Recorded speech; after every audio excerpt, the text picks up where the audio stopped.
Hey, what's up, otakus? Your tour guide here. And, I think the whole CGC scandal thing has me a little bit, um, it has me reevaluating uh, this so-called grading services. Now, don't get me wrong. I think for really high value books, like, your golden age books, um, the ones that are obviously worth a tremendous amount of money.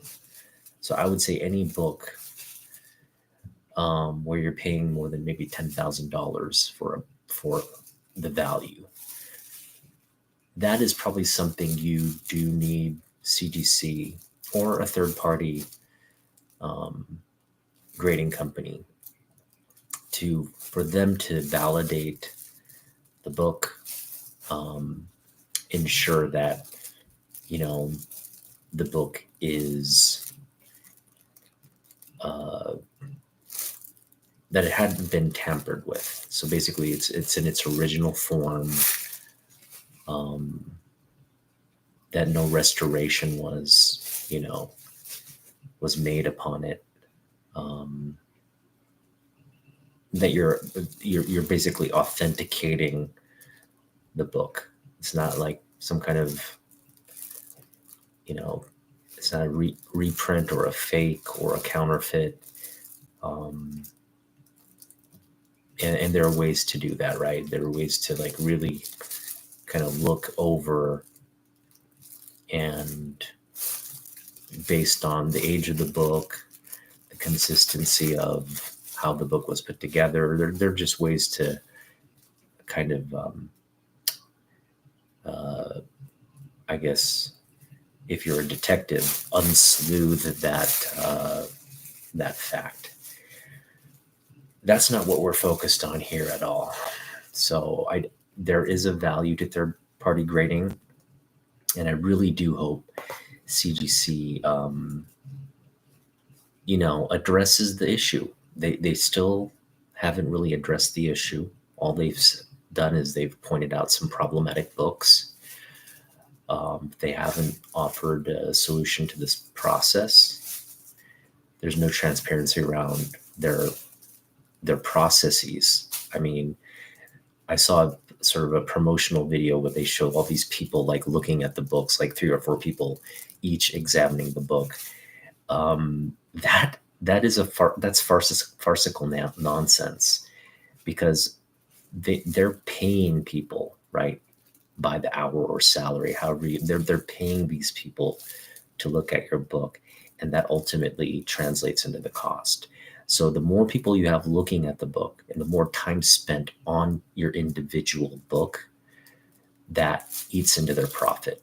So what they're not telling you is how they're making this system profitable. So basically, they're going to try to streamline it, but make the public think, oh no, this is, care is being taken to look at these books. But that's probably not the case. In fact, I'm leaning toward that they're using some kind of automation process, probably like scanning software, um, robotic software where they can, kind of look at corners or set settings for a specific book, and then a computer or bot can, extract, oh, there's certain defects with the book, and it can kind of manufacture a grade. And then from that, automated grade, they probably have one person overlooking the book who can grade and verifying whether that grade is, accurate or not. So there's just not a lot of transparency around that process. But to imagine that it has all these human touch points is, I think, a little bit misguided. So there's a lot of collectors out there who highly value the service, who probably don't understand what the service is. Their assumptions about the service are erroneous, and I can make that case because just because Matt Nelson goes over how he grades the book and then that's the process for every single book that's submitted. No, I think they're going to be a little bit more hands-on with the older books, obviously. But for these modern books, they're not going to spend much time on them because, first off, most of the modern books are above a certain grade scale. It's just the way they're preserved these days. So again, I think they're probably going to use a series of automated processes where maybe one human, a checker, probably looks over this is just my assumption, but I mean, they're a business, right? They have to maximize their profits. And the only way to do that is to control costs. So this expectation that, again, there are all these human touch points, that this process is very time consuming or time elapsing is, I think, it's untrue, first and foremost. And second, again, they're getting the books. They're in a queue. They're going through some kind of manufacturing process where it gets reviewed and then goes right to slabbing and all that. So let's just, again, the transparency around what CGC actually does for the books needs to become clear, especially if they raise their rates, right? You don't just want arbitrarily them to raise rates and under the assumption, oh, we're adding more human touch points. Well, what were the human touch points before and what are they now? I mean, we've got to kind of clearly define what that previous and the new processes are. And the reason they're not going to do that is because, again, I think the more they leave collectors in the dark about what they do, and they lead collectors to leave their own assumptions about what's going on with the book, that's to their benefit, because they're never, no company's going to reveal its secret sauce, right? Even though they should in this particular instance. Okay, so having said all that, this video is really about the value of CGC. And like I said, there's value in having your books authenticated and graded if it's a certain, I think, age of the book, and again, a dollar value of the book.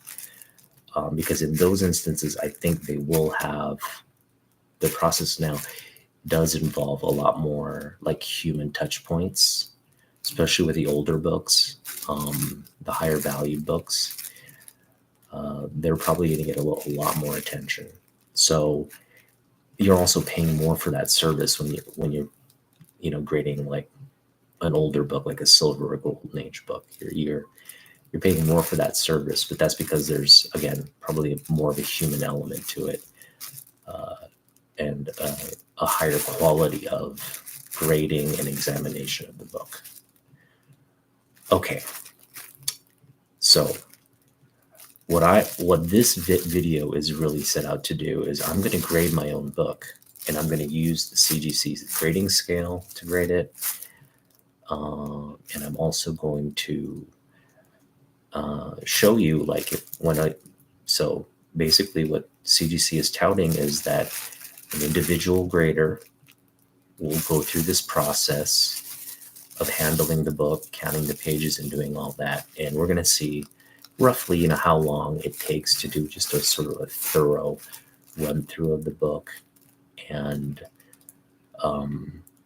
grading of the book. So the first thing a grader will do, and I'm just going to get this book out here. This is a book that I had considered sending into CGC because it's, first off, it's a very high grade. I'll put this one off to the side here. This is a very high grade copy.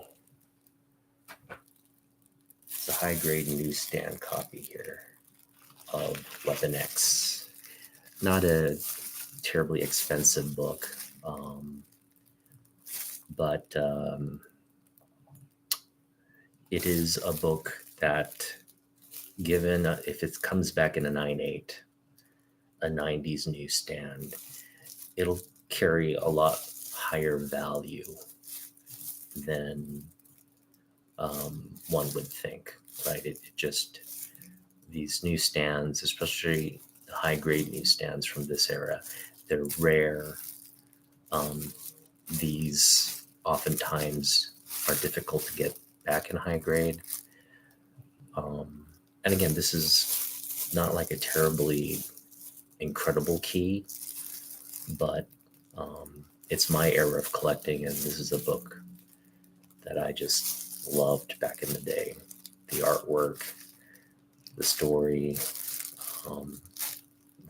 this character design, the one-handed Wolverine, all these. This just is one of my beloved books in the collection, and so yeah, what we have here is a high-grade newsstand copy. Now, I don't need CGC to verify that's a high-grade newsstand copy. I can just take a look at it based on my own bare naked eye. CGC isn't going to add a lot of value here. What CGC will do is they'll land on a grade, a numerical grade. And for me,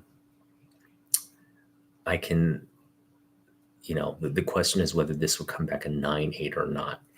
Now, so basically what CGC does when they grade the book is, and this is just all based off information that they've already posted on their process, is they'll just overlook the book, just visually look at the book.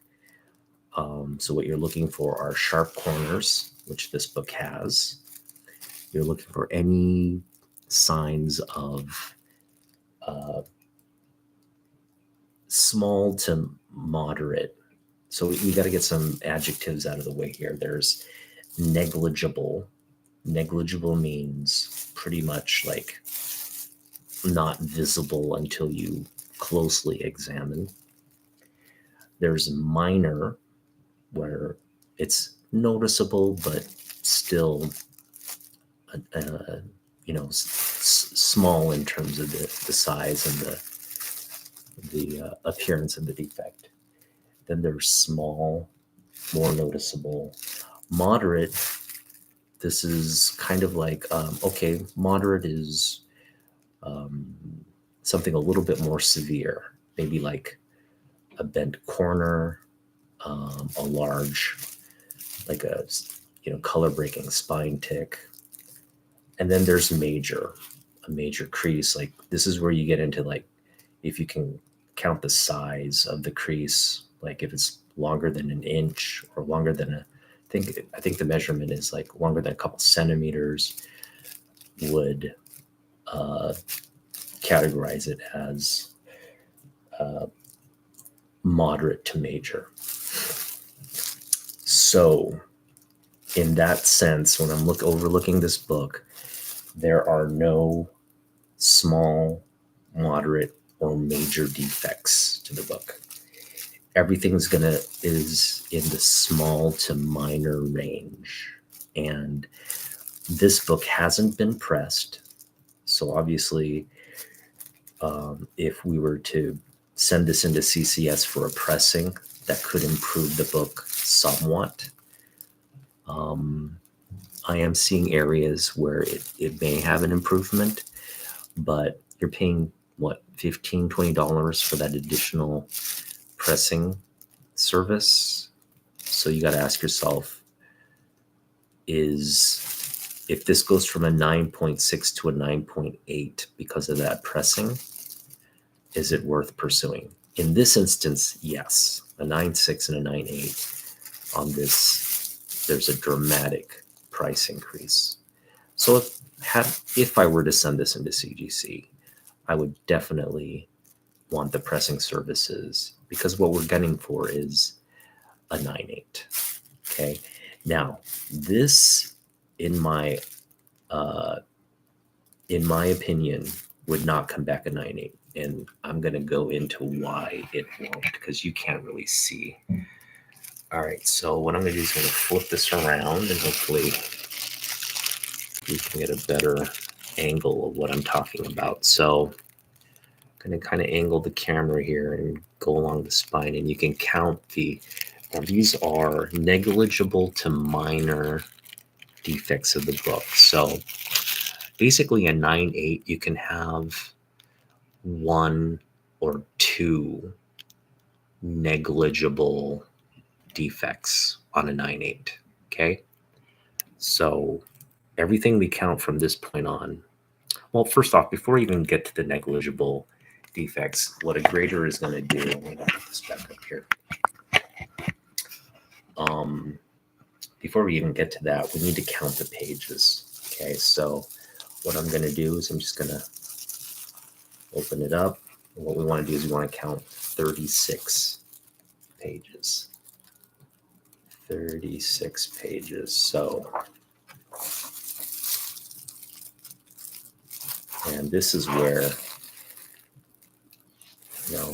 this is where there's a lot of room for damage to the book. Okay, so we got 1 page, 2 page, and as I'm counting the pages, I'm looking for anything, looking for any kind of wrinkles or creases. So 1, 2, 3, 4, 5, 6, 7, 8,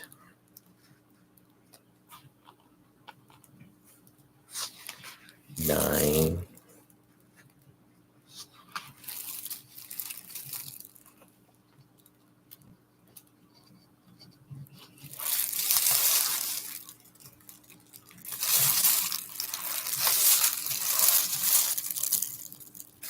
10, 11. I'm just not going to bother. That's 11, 12, 13, 14, 15. All right. So 1, 2, 3, 4, 5, 6, 7, 8.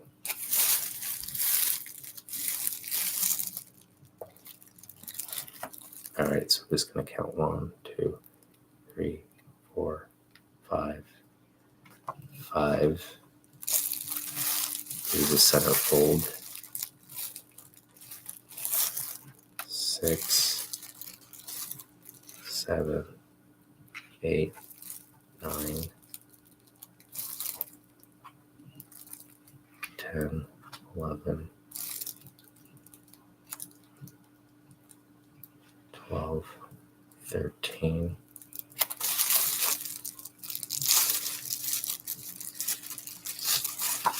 Yeah, this is harder than I thought. Okay, hang on. 1, 2, 3, 4, 5, 6, 7, 8, 9, 9, 10, 11, 12, 13, 14. Okay, so it's 14 pages, which would make it 28 pages. Okay, so this is a 28-page comic book. I just want to check and see if that's how many pages we have.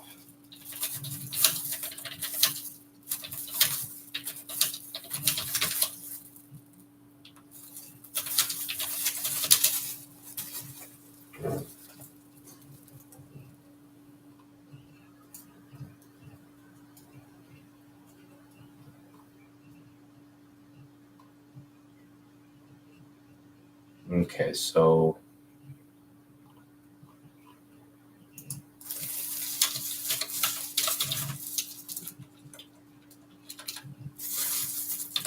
we've got 28 pages on this one, but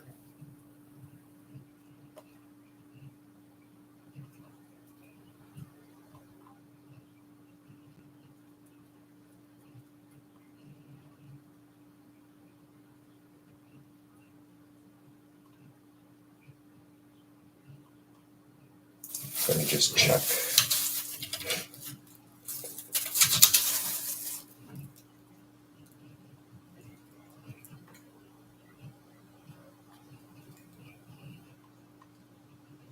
All right, I'm not getting any information on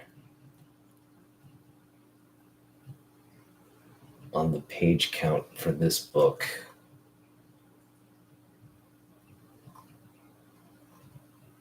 But okay, by our count, it's 28 pages.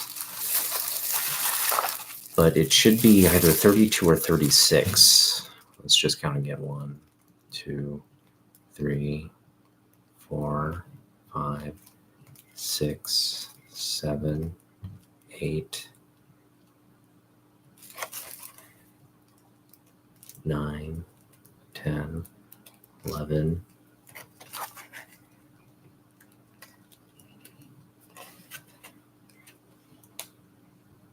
12, 13, 14, 15, 16. Okay, 16.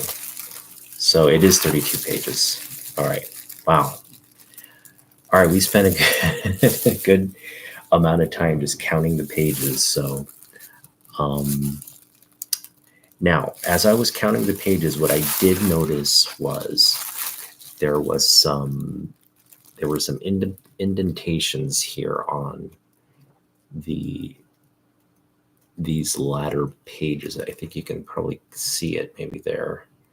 They're minor indentations. Again, I think this is where it was kind of crunched here. Not really crunched, but kind of, I guess, just stressed. There was stress placed on this corner, and it kind of ran through the entire section of the book. So the latter parts of the pages there are kind of depressed as well. And again, I think this is an instance where if you want to really flatten that out, the press would resolve that. So yeah, this is a book. If we're wanting to have a graded copy of the book, meaning if we're wanting to send it into CGC, we would want that pressed out. Now, we can do that obviously on our own. Many of us do press our own comic books. I currently do not press books, but I want to get into that at some point. So this would be a prime candidate. Now that we've verified page count and that the book is pretty, there's no, I can tell, I looked in, the staples are attached. There's really nothing else outside of that would lead me to believe this book was, put together in a way that would make it that it would, where we'd put into question whether it was put together or not. Now, I'm looking on the back cover now, and the back cover is revealing more of the need for that press, because what I'm seeing here on the back cover, this is what I'm personal with the book. You can see right there, right here, there is, it's just like, okay, so you have the spine. It's just pressed in on around that staple area. So it created this sort of indentation. It's not a crease. Doesn't break color, but you can probably see there's like an indentation there. And along that indentation, there's some fading. You can see that. Okay. So that would count as like minor. I don't know, maybe even count as small. And so what that'll do is yeah, this is just going to drop it a notch. So like I mentioned, it's not a 9/8. This is just going to take it out of the 9/8. So we're kind of like counting up the errors here and just counting backward on the grade. So the more of these sort of small, negligible, minor, so let's go in order. Negligible, minor, small defects we find, the lower we notch it on the grade. And essentially what they're saying is like 3 to 4 negligible issues would drop it like a full, 10th of a grade point in terms of the high grade scale. So this one I would count as a small. So I think a small, you're probably now looking at it in the 9.2, the 9.2 arena.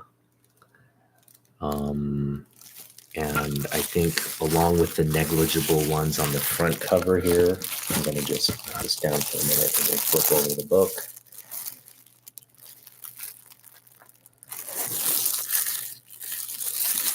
So we've got, again, some negligible.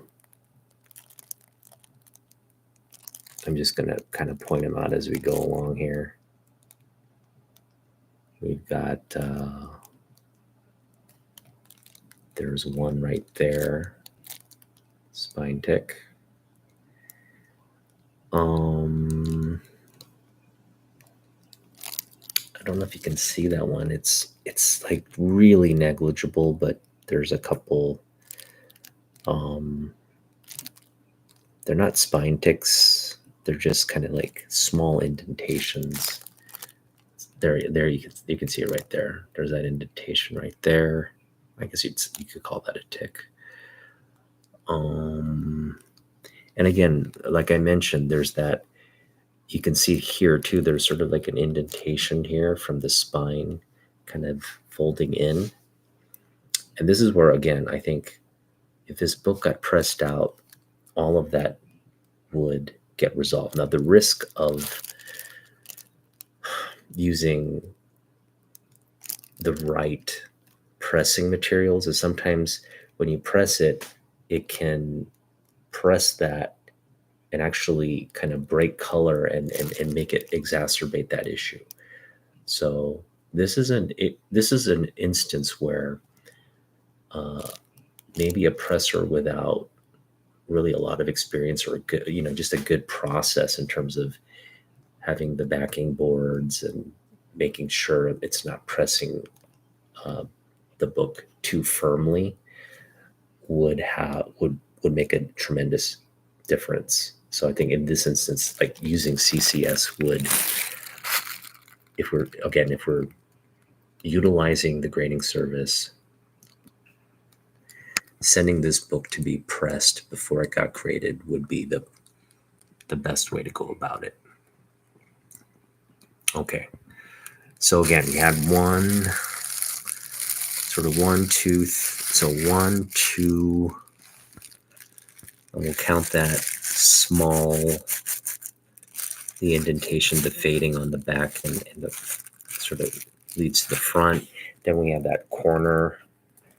I would put that corner as also sort of a minor issue. I would put this grade at a solid 9. I don't think anything on this book leads me to believe that it's anything less than a 9.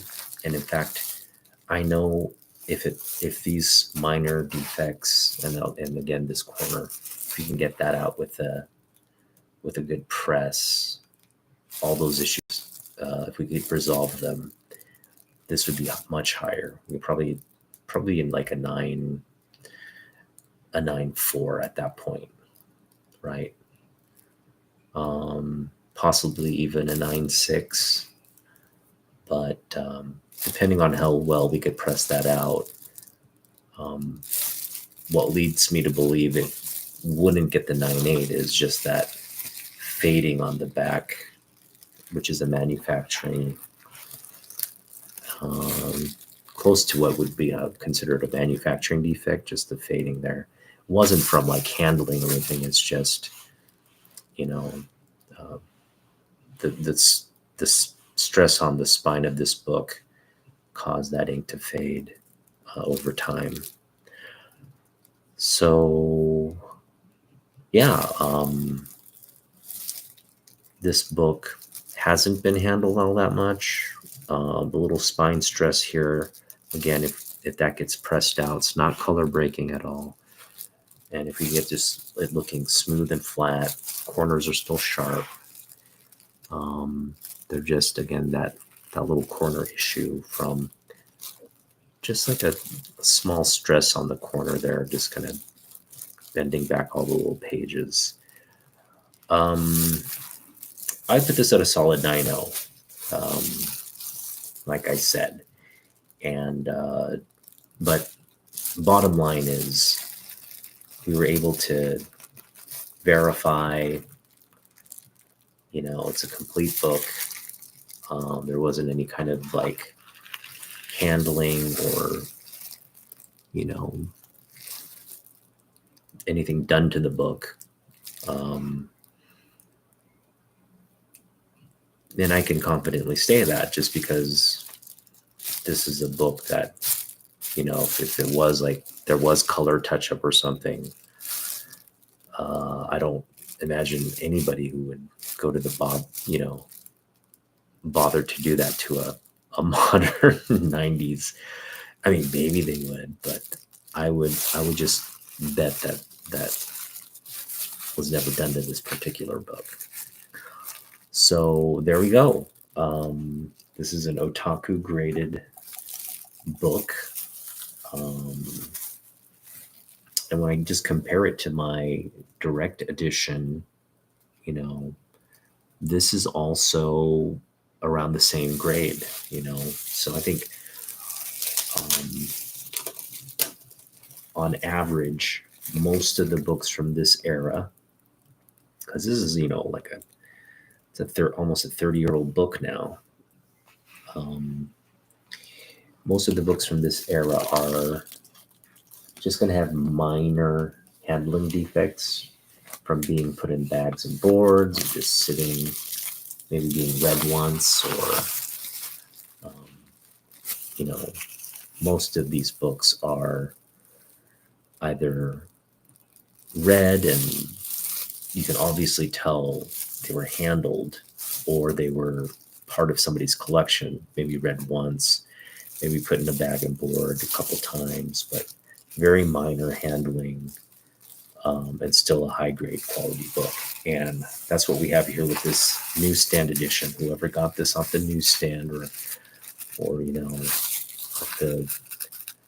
I think a lot of the modern newsstands were just kind of sold either on like a magazine counter or, in a bookstore somewhere, maybe on a rack. And then so whoever bought this would probably carefully taken it home and put it in a nice backing board and just kept it well preserved for 30 years or so. So yeah, this is what you're looking at here. Again, if I were to send this into CGC, we wouldn't know what they would grade it, but I could confidently say it would come back around a 9.0. And that's because we've done sort of a detailed, now I don't do this for all the books I submit, even though I should have, right? I should have counted pages and done my due diligence before actually sending it in. But now I have sort of a confident baseline for what I would expect this grade to come back. Okay, so it begs the question though, if I've graded it a 9.0, I send it in, and it comes back a 9.0, it basically reaffirms what our thoughts were. is there value to that? Especially if I'm just going to keep it in my collection, I'm not going to sell it. Is there value to having that validation to the book and paying? So I spent a good amount of time to do it on my own. Okay. What spent maybe, I have to go back and look, but I mean, we spent a good, I want to say 10 to 15 minutes on it. Okay. So mind you, a person spending 10 to 15 minutes on your book is, assuming they get paid, let's say $20 an hour above minimum wage. So assuming someone gets paid around minimum wage, $20 an hour to look at your book, and they spend 15 minutes on your book, that costs CGC, right? That costs them roughly $5. When I do it, it's free. But when CGC does it, just the flat rate of having a human being look at your book, $5. Then minus the materials they spend on your book. So the label, that's not going to cost a lot. The case, again, cases are probably manufactured in China. It's plastic. They probably got a gajillion of them, so they mass produced that for their purposes. That's going to be marginal. So, all in all, they're probably the cost. Again, assuming a real human looks at your book for longer than 15 minutes or around 15 minutes, you're looking at a marginal cost of about $10. So the service costs, $30. So again, and there's things like all the things that go into maintaining that facility.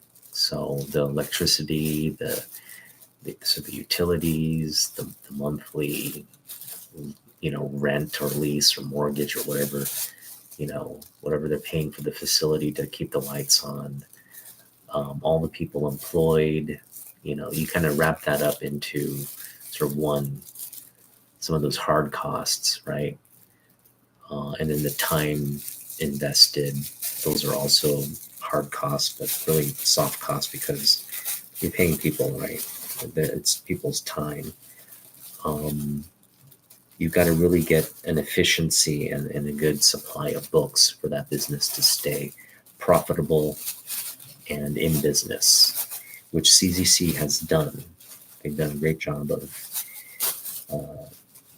creating that a working operating model. I assume it's working.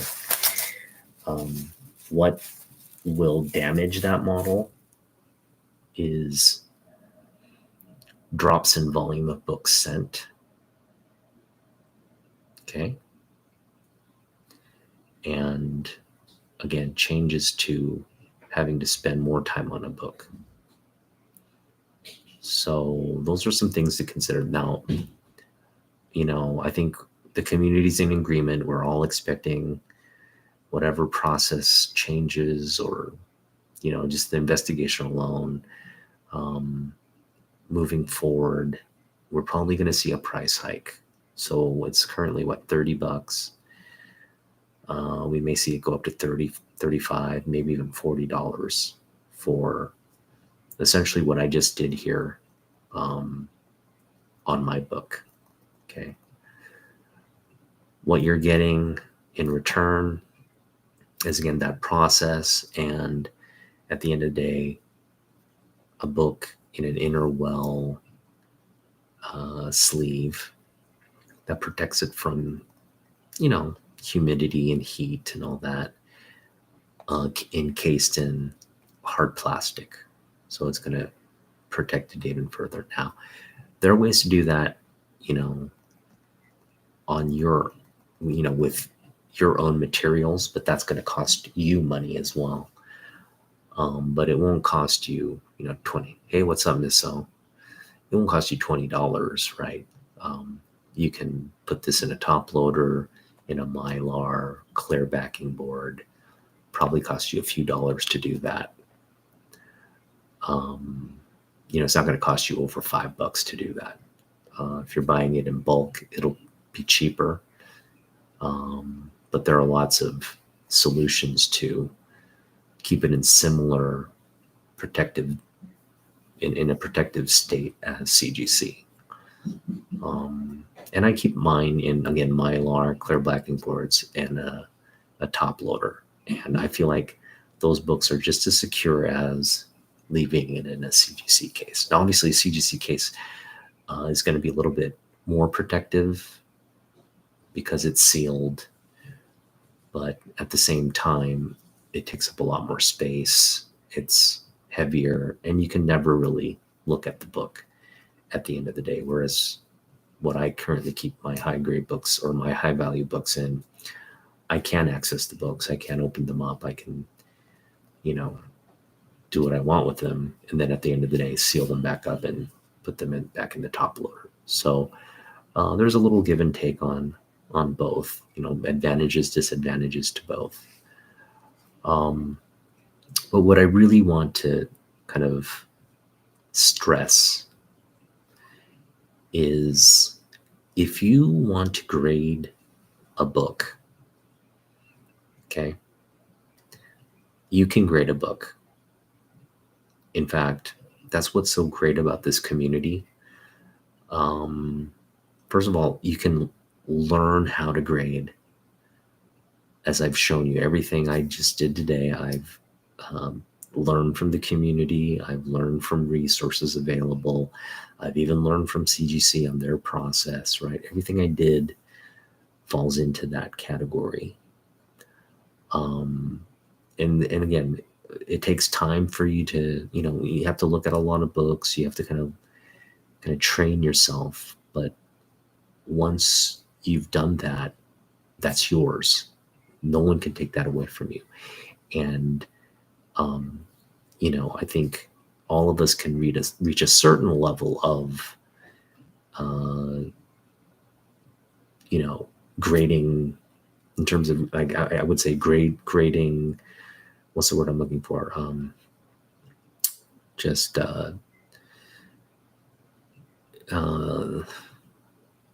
Being good at grading. Okay. We can all reach a certain level of, I guess, adequacy in terms of grading, just grading ourselves.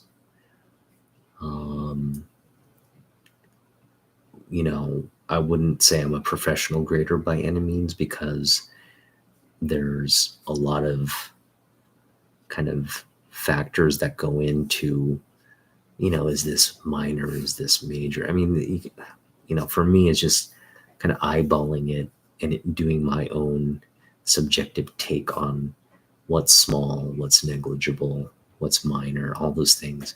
But that's what CGC graders do as well. So if there's a professional kind of standard to recognizing those things, maybe I don't have that. But I think overall what I've done here isn't going to drastically be different than what CGC does. Now, where CGC has maybe better tools is they'll have, maybe, tools to magnify a certain area of the book, light, certain black lighting to kind of look at the book on a different spectrum of light to identify where stress points are, where fingerprints are, and all that. That's fine and dandy. But at the end of the day, are you really needing that information to tell you? Obviously, a lot of people think that information is vital, but it's just, it comes down to you as a collector. Is that something you're willing to pay now moving forward, probably $35 to $40 for? I think again, that's something every collector has to make a decision that, or I shouldn't say decision, it's just a call that you have to make, right? When you want to get your book graded, what are you looking to get out of that grading service? Now, I put this at a 9.0, and if I were to submit it and I were to get back a 9.8, that would be shocking to me. I don't think that would ever happen. The real possibility is it comes back a 9.0, okay? Yay, they've confirmed what basically I was able to do on my own. The other thing it could come back actually lower, like an 8.5 or whatever. I would have serious issues with that. But again, assuming they're the professional graders, hopefully in the notes, they'll reveal what that issue is. But in my experience, having used CGC, the notes don't elaborate, especially on some of those lower grades, they don't elaborate on what those issues are. And that's where I have an issue with their service. It's like, okay, you said this is an 8.0. Why is it an 8.0? And they said, like a small, non-color breaking, kind of negligible crease or something. And I look all over the book, nowhere to be found. So it's just perplexing to me. Like, I don't see the crease. There doesn't seem to be any evidence of a crease, but somehow the grader says it's there and it's in the notes. Just not a lot of transparency in how these grades are kind of determined, right? So for me, on a book like this, I think I'm just happy to put my own grade here, 9.0, have confidence in that grade. I don't need a third party to tell me this is anything less than a 9.0 or anything more than a 9.0. Okay. Now, where it becomes an issue is when I maybe try to sell this book to somebody. And I'll say to the guy, hey, this is a high grade copy. And that's all I would ever do. I would just say it's a high grade copy. I wouldn't go into any more specifics than that. But I would base, my valuation of the book on that 9.0 grade, right? Let's say in my estimate, it's a 9.0. And then at that point, it's up to the buyer or the person wanting the book to look over and make that determination whether they're in agreement with me or whether they just believe me flat out, they trust me and believe me flat out, or they spend a few minutes with the book, do their due diligence, and come to their own conclusion. Okay. And this sort of system of either trusting sellers or doing your own due diligence with the grading, that was there as part of the hobby before these grading services came about. And it's what I would encourage all of us to just get better at doing.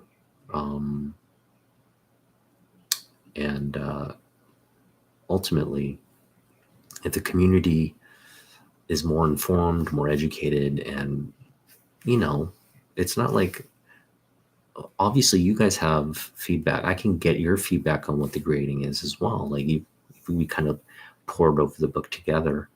You can make your own estimations on what the grade is or isn't, right? Share them in the comments. Let me know. What do you think the grade of this book is? I think we've come to the conclusion it's not a 9.8. With the press, it could get as high as a 9.6. I would put it with the press, maybe a 9.4, possibly a 9.2, the press. But in the current state, as is, it's probably the 9.0. Wouldn't be anything less than an 8.5. I don't think there's anything on this book that warrants it be lower than an 8.5, but it, objectively speaking, it's between an 8.5 and a 9.2, somewhere in that category. So my 9.0 is kind of meets it in the middle, I guess. It's not.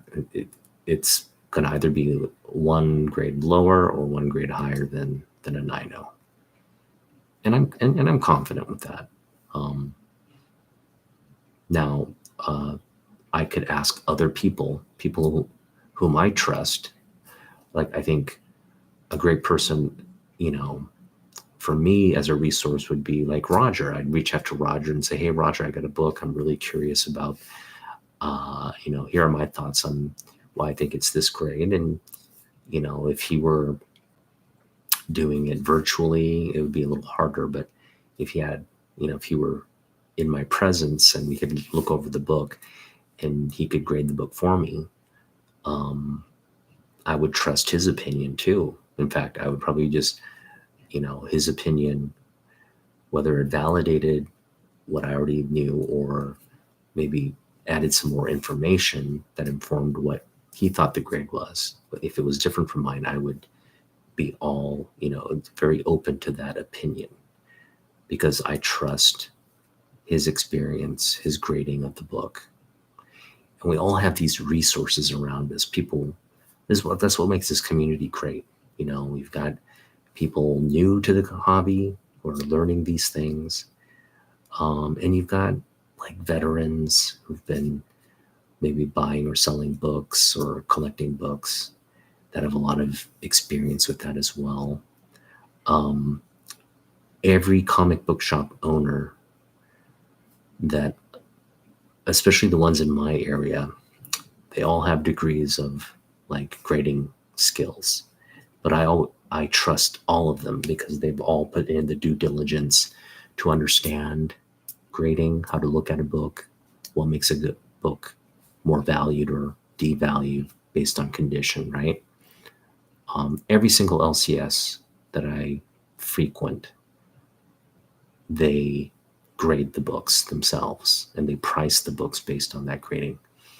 But again, the majority of the books, especially the majority of the modern books, are going to fall in that very fine to near mint category. And that's what you should be able to spot. Okay. When you look at a book, you should be able to put it either in three areas: high grade, mid grade, or low grade. Okay. And we made the distinction here right off the bat when we just had looked at the book out of the bag and board. We knew it was going to be high grade. Okay. So where it lands on that numerical scale is, again, maybe doing just a little bit, digging deeper, kind of educating yourself on the quote unquote CGC grading scale. But, near mint, if you're just going by the definition, near mint, it's going to be a pretty flawless book, maybe a couple, again, negligible flaws, but a near perfect book, sharp corners, no creases, pretty smooth book, nothing on the spine. The spine wear is going to be very minimal to negligible.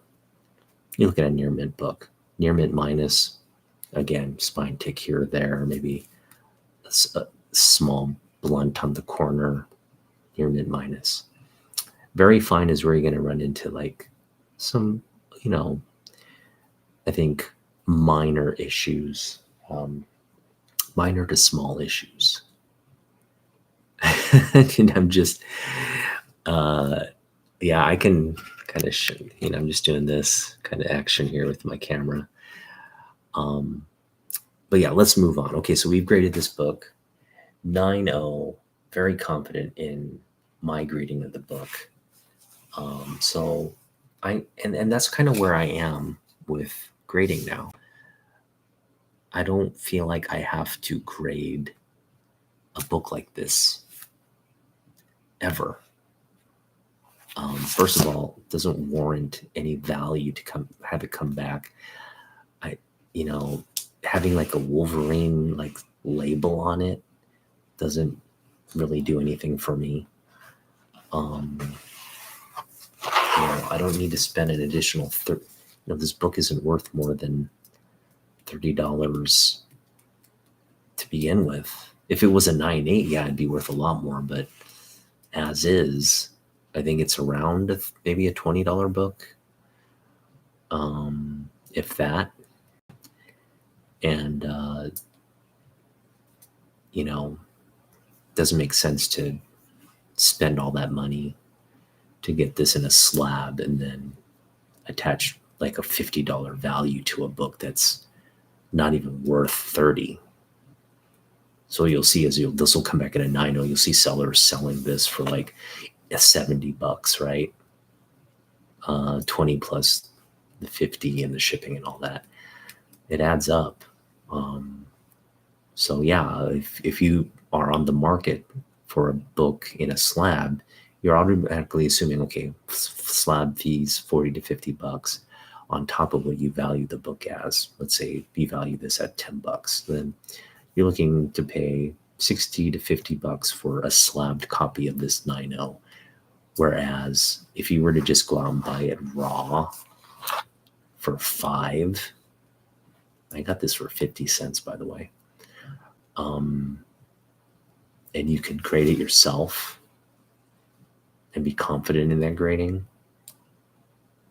I have a 9.0 or a near mint minus copy of Weapon X #1 newsstand. Boom, you're done. CGC does not need to be involved in this process. You don't need to go out and buy a slabbed copy of this 9.0 book. Okay. Even a 9.8 book. Are you going to pay like hundreds of dollars for a 9.8 of this? CGC wants you to, right? The market out there, this sort of like seller's market, wants to distinguish that upper echelon of graded book as more highly valued. And it's up to you to either pay into or not pay into that value. I, for one, wouldn't want to pay into that value. Why? There's a lot of other books I want to get. My money is valuable, and I don't need to waste time on trying to get a pristine 9.8, it's subjective 9.8 book when I can get it for far less raw and do my own grading on it. So I just don't value that. High grade is high grade. Doesn't need to be on some kind of like flawless scale. All right. So the other part of this, so this is a fun video. What we're going to do is we're going to clean a book. Okay. Now, shout out to Dave and Rachel at Future Vintage Past Collectibles. That name always fudges me up, but they put out a great video recently. And again, Dave's such a great resource on comic books. He really has a passion for comic books. He's been doing it his entire life. I trust his grading. I trust him as a seller. I trust that he's gonna fairly grade the book, and basically what you see is what you get with him. He's not going to try to dupe you over or sell a book. Now he does he'll take a book like this, right? And this one has a lot of issues. I love this book, by the way. You can see there's a big crease here. Okay. That right there this is a low grade book. Okay. And that's a big just damage to the book. And another big crease up here. So it's got two major defects. Okay. Um, but everything else, again, in that mid-grade category, everything else kind of is decent. So we're looking at a low-grade book. What I'm going to do with this low-grade book is we're going to clean it up a bit. And that's the thing, like Dave kind of did a video on his approach to cleaning the book. And I just thought he did such a great job of kind of explaining his technique and how he goes about doing it, really detailed description of how he does it. So it gave me the confidence to try it out on my own, which is what we're going to do. So I'm going to show you some of the materials I have that he used. We've got sort of this sort of finer, a more fine area eraser. And then we've got, where's that other eraser? Just had it. There it is. We got this larger, issues or larger surface area eraser. I'm just going to do some more surface erasing because there's a little bit of gunk on it. Don't want that gunk rubbing off on the book. All right, it's looking good. Okay, so first what we're going to do is we're going to take this nice cotton pad here. I'm going to just put a little bit of like bleach solution, cleaning solution on it, just a light tap. Just to help kill off any surface germs and whatnot. I'm just gonna lightly kind of rub along the book there, pick up that. It's picked up some dust already. It's looking better already. There we go.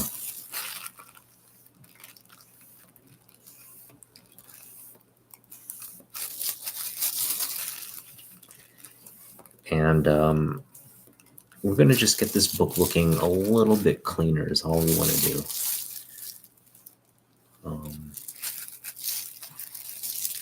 Because, unfortunately, that kind of perception of the book, if anybody's grading it, whether it's you, me, Uncle Tom, or, Uncle Jerry, it's going to be looked at through a subjective filter, right? You're going to look at it and be like, okay, it looks pretty, like it's in good shape, or it looks like it's in rough shape. And so I think the reason we do this is we don't want to have the book appear like it's in worse condition because of the visual aspect. So there's a lot of surface dirt. I'm gonna hold this over. There's a lot of surface dirt on the book. This beautiful George Perez book. And now I'm going to kind of flip it over here and just rub on this side. And I'll show you what we're picking up at the end of the day here. Just kind of rub along. Now, as you can see, this is in dire need of a press, as I've mentioned. It is color breaking along both creases, but yeah, it's kind of sticking up. It's just one of those like heavy creases. It's been probably sitting on the crease for many, many years. And I guess we can go ahead and grade this book as well. Why don't we do that while we're kind of gently working on getting the book to look better. Now, where we want to try to get a little bit, the book looking a little bit better is on the white areas of the book here. And I've always been very nervous about putting an eraser to my book. I've never done it, but after watching Dave's book or video on it, he gave me confidence to at least try it out. Like, you know, what we're doing is we're just going to take a very soft-handed, slow approach, which is how I would have done it anyway, right? But if you take that approach, you can probably get some good results. All right, now we're going to flip the book. There we go. As you can see, there's a lot of room areas for improvement here. There's no water damage or anything like that. Again, it's just dust and age over the years, right? And so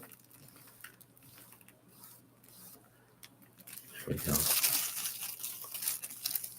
Looks actually really good. Like, aside from those creases, this book wasn't all that mishandled. Still a decent book. Again, I think with the press, it just looked really,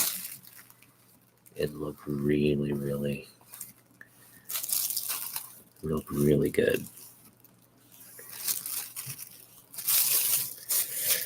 So I am actually not picking up all that much dirt from this book,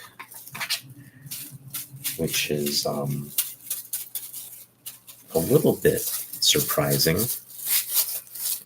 because I thought it was dirtier, but it looks like it's not dirt. It's just the pages have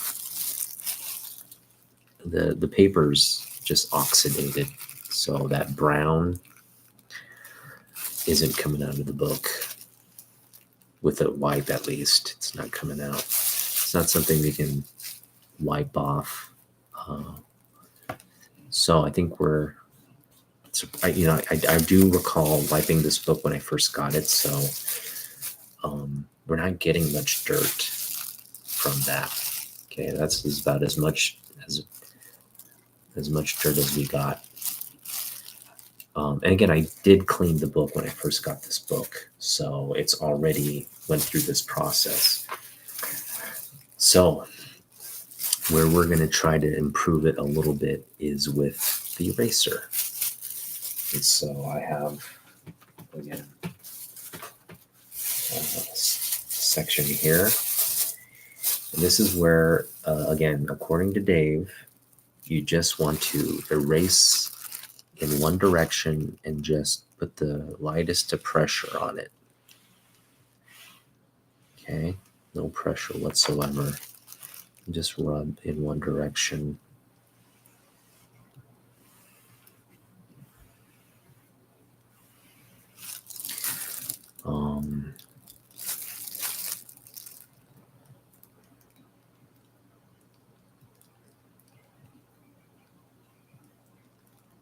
I'm putting absolutely no pressure on it. And I can't tell if it's getting better.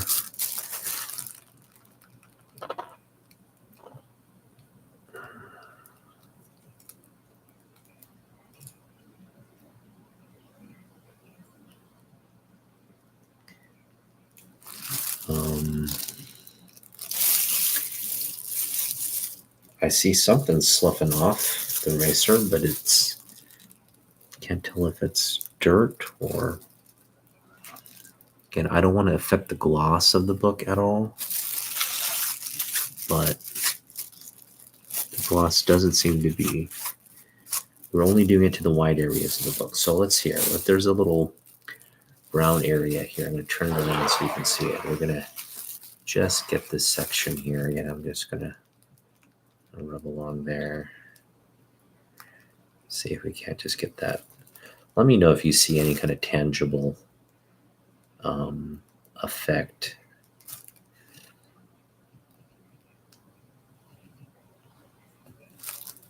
I'm not seeing anything.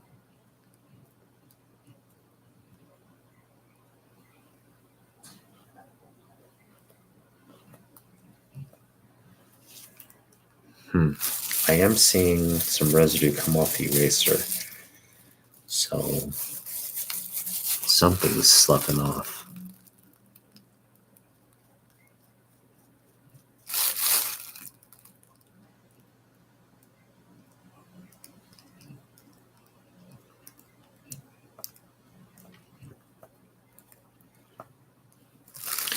Okay. Not sure that's having any effect on it, but it doesn't hurt, right? It's not making the book look any. I think we got a little bit of whitening along this edge, just a little bit. It looks like it is a little bit wider. I'm just wondering if that's that surface dirt we're getting off. It does seem to be having just a little bit of a brightening effect to it. And again, I don't want to. We're doing it just doing it with the lightest of pressure, moving along in one direction. So if this is something you were kind of wary of trying out on your older books, don't do it unless you. Again, I'm sharing Dave's technique. You're taking this eraser and you're doing it oh so gently, just the lightest of pressure, but along one. You're not moving it back and forth. You're going in one direction and just lightly taking off any kind of surface residue. And let me know if you see a tangible like benefit to this. I actually am seeing a benefit, like some of that like dirt and stuff. It's like just slowly coming off. It's like getting brighter. So it's giving me confidence that we're doing the book some good. Yeah. There we go. Just like that.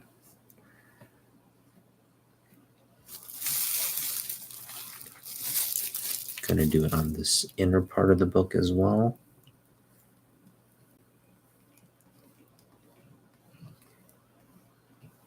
Yeah, I can see, just going over it, you can kind of see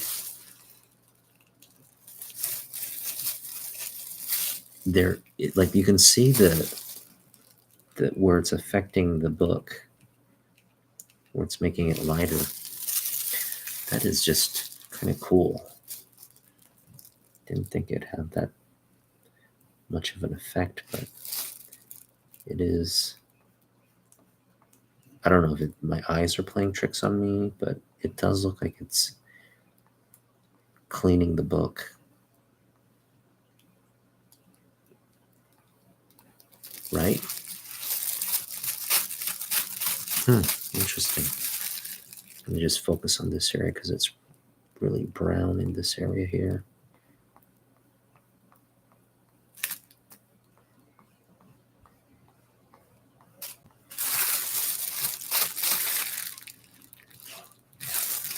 Looking good.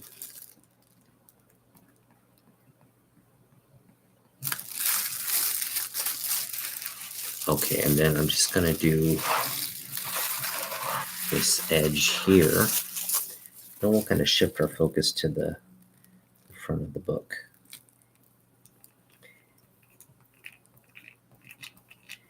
Now, obviously, if I spent more time on this and just did every little surface corner of the book, we could probably get it looking significantly wider.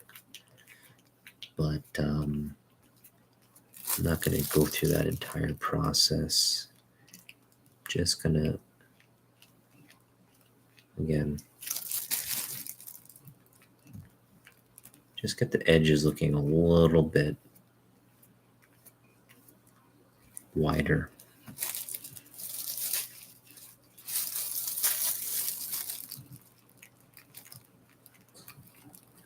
Okay.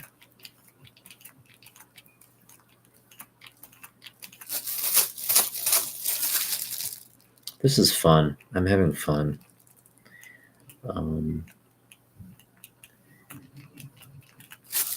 And I don't have, like, all the tools for this, so obviously, you can have finer tools that maybe get you better results, but for the most part, the eraser, I think, is having an effect. You can kind of see right there, like, what's coming off, right? So again, it's just very light pressure, but it's like picking up stuff and sloughing it off in the residue. Boom. That's what's coming off. Okay. So again, I think I don't see any of that gloss. We didn't lose any of that gloss. And it does look cleaner. Obviously there's still a lot of brown areas, but that's,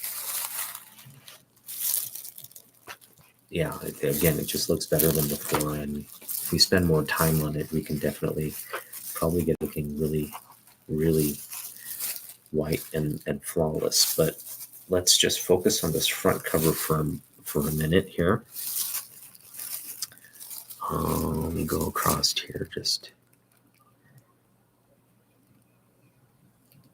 get that top section, that edge looking real nice.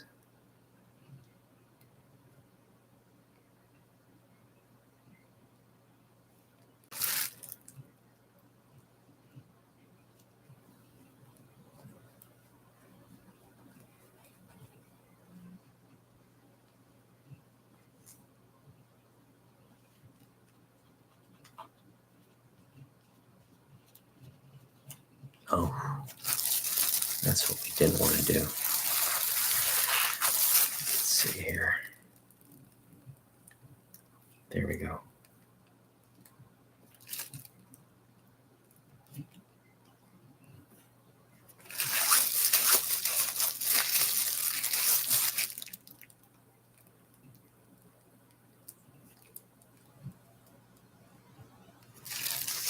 Nice. All right, one more. Just across this here.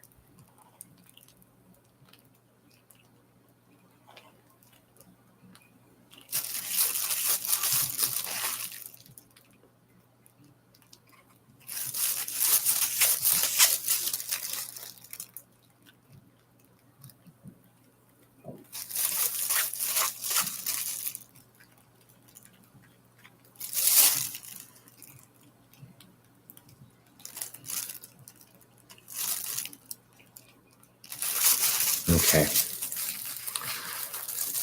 All right, that's looking somewhat better.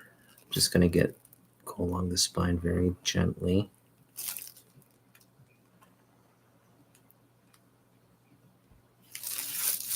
There we go.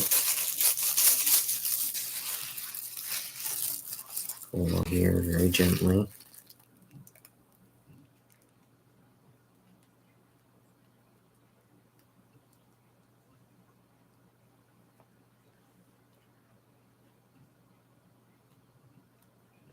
I want to avoid the color areas, but I feel like I'm going so light, it won't necessarily affect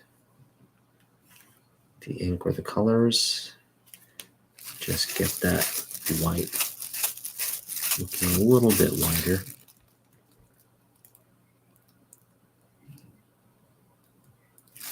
There we go. All right, I'm just gonna do an eye test here. And it looks like this area here could just get one more. Get that corner looking nice and white.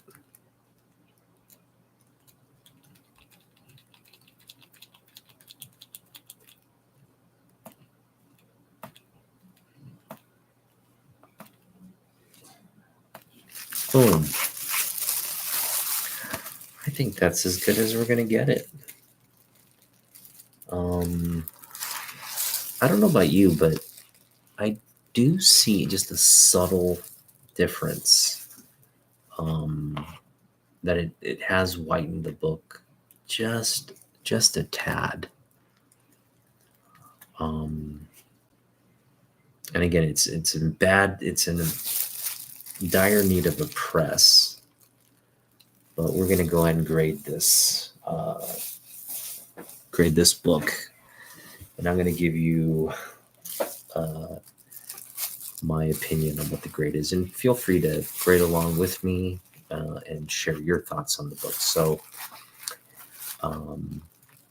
just on surface glance, it's lower than a mid-grade book, because we've got two major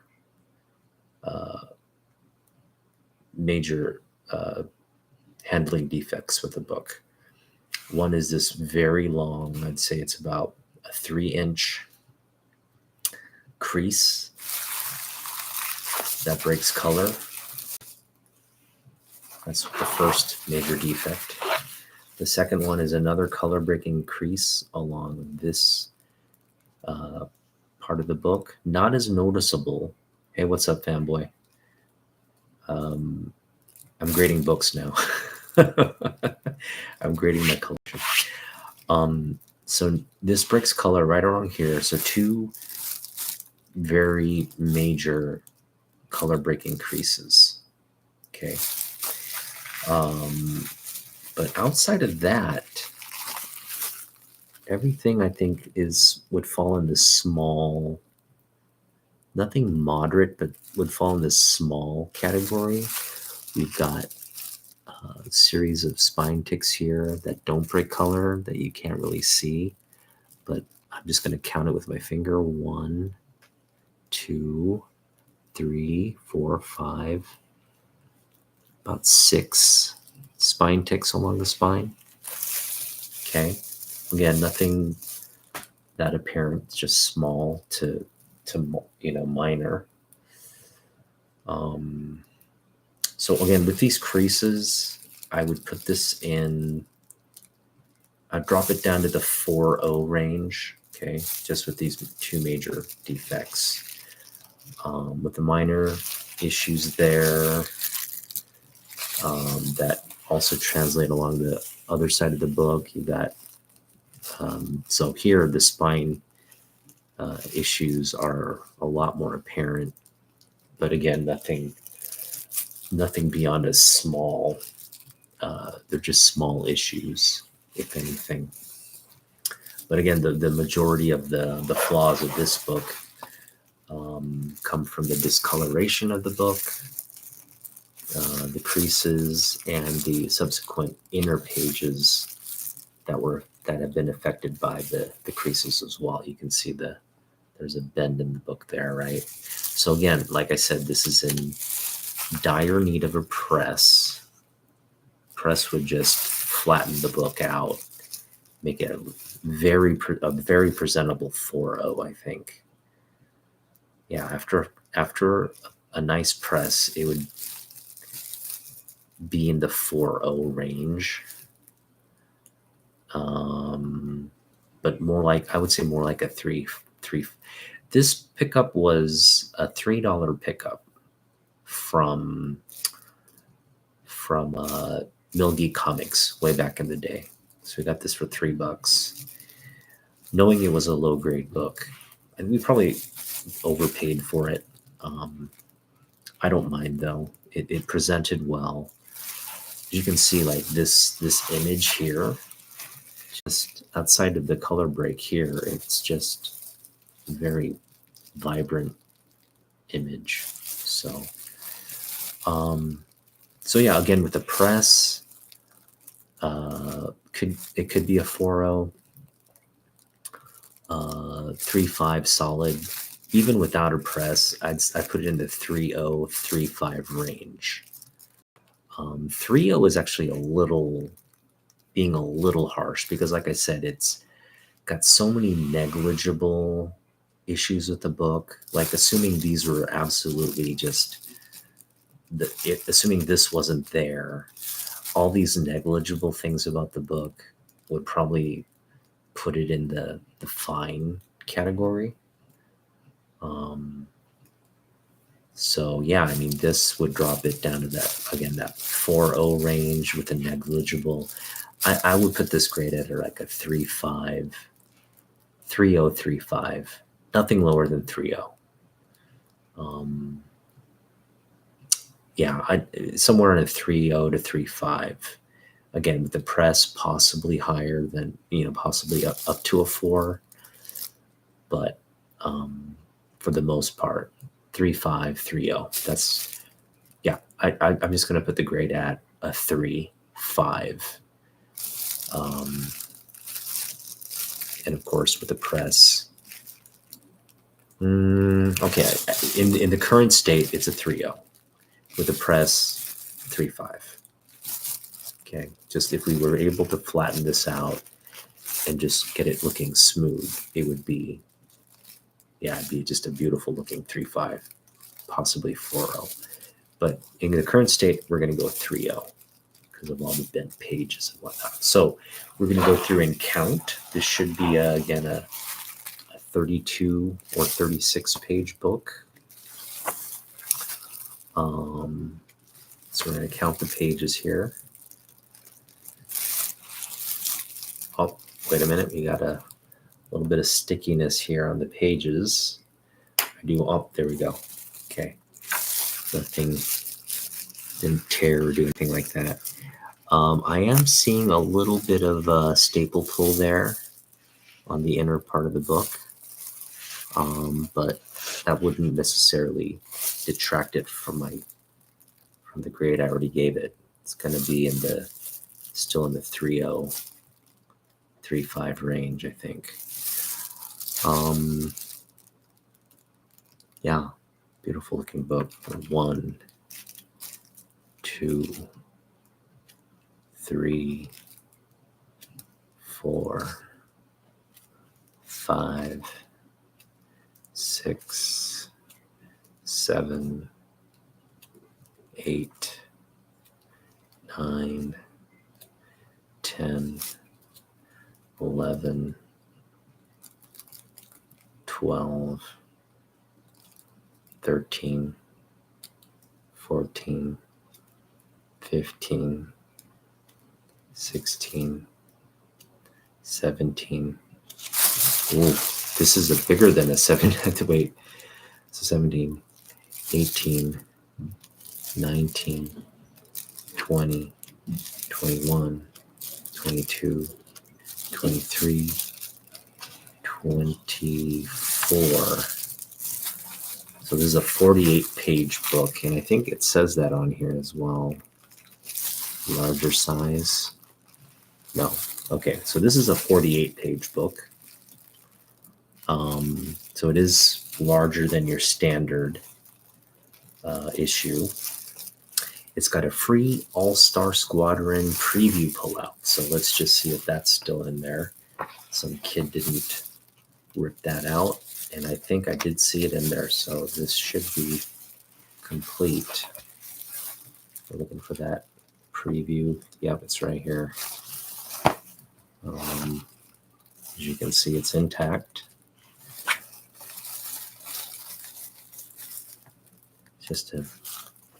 This is what I think added the pages. They added just a small comic book on the inner part. This is the special All-Star Squadron preview.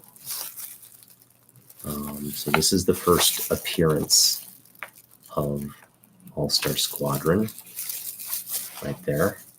Let me flip it around. It's beautiful Rick Buckler art there. Show that off. Okay, so you get this free preview. It's all there. Great book. All right. What's really funny is I've got got 2 copies of this book. Let me get the other copy out here. This one actually looks, I think it's actually it's in better shape. We'll see which one's in better shape. They're around the same grade. I think the one I just showed is the better looking book, or should be the better grade book, but I'll let you. Actually, no, this one's the better grade book. This one doesn't have the creases. And I'm going to just do the same thing I did on the previous book with the second copy. So this second copy is a lot, doesn't have the creasing.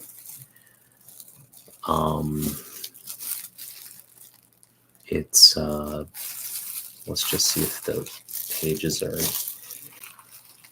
the same here. Yeah, just based on the quick glance, it looks like all the pages are there. Nothing missing, no cutouts. This one actually is a better conditioned book. I'd put this in a solid mid-grade. Again, it doesn't have those creases, so I'm thinking it's like maybe 5.0, 5.5, maybe even higher. I mean, yeah, I'd put this in the 6.0 range. Okay, so we're just going to give it a nice little, I think I also wiped this down when I first got the book, so I don't think we're going to get much residue out of this one. Just give it a quick little wipe here. Thanks, Vampire.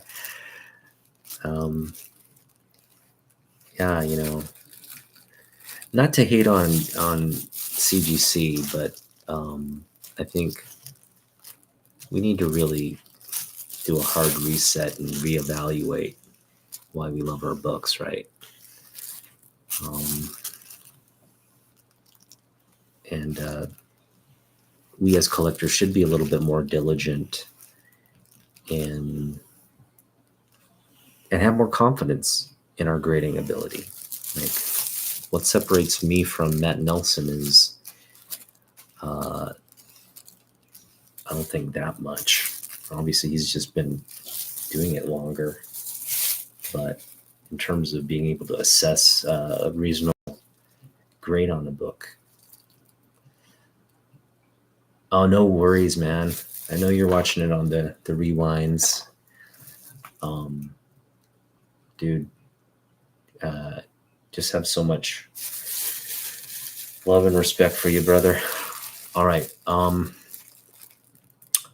So yeah, we're going to just do a nice eraser session with this book, and then we will call it a night.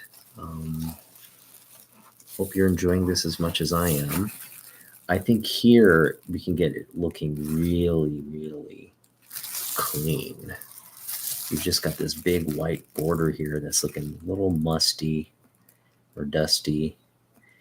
And I'm just going to do a slight go over it with my eraser, and I'm already seeing some positive effects here. Just get that looking nice and white. Now you're supposed to do this very lightly, and I'm doing it very lightly, but Dave said practice to patience, and that's not something I have a lot of. I wish I lived in the moment more, I guess is a good way to say it. But I am one of those anxious kind of get things done quickly kind of people. So definitely it would do me good to just slow down and be more thoughtful and reflective about things.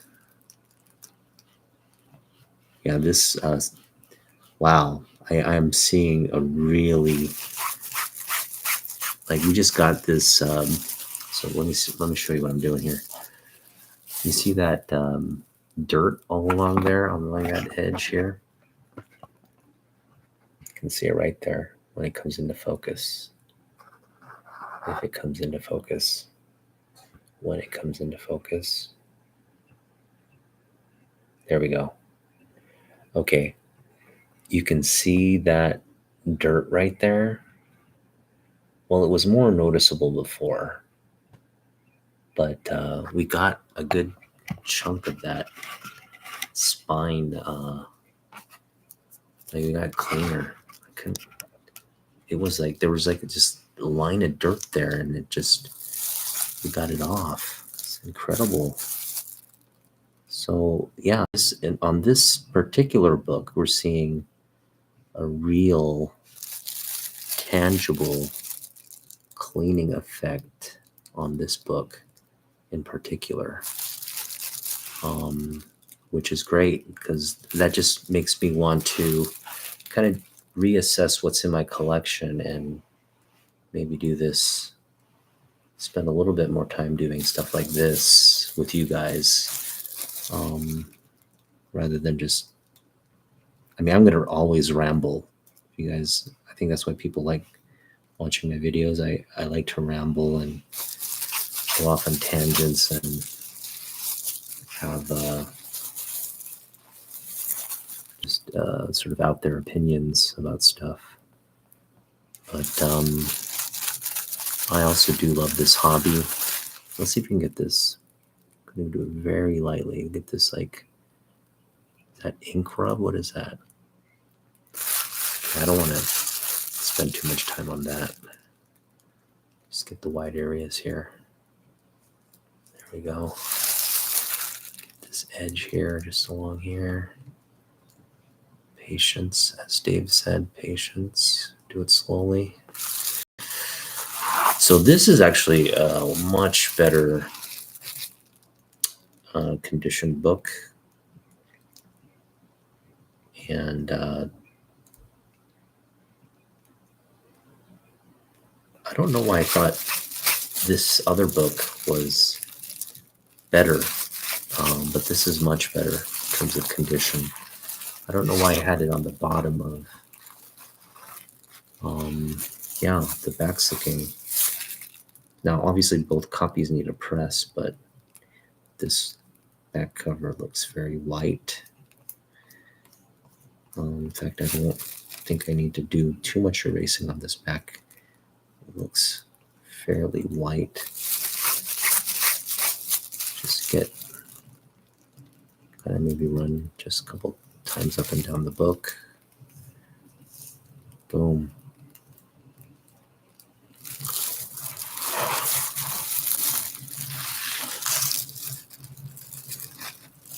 All right.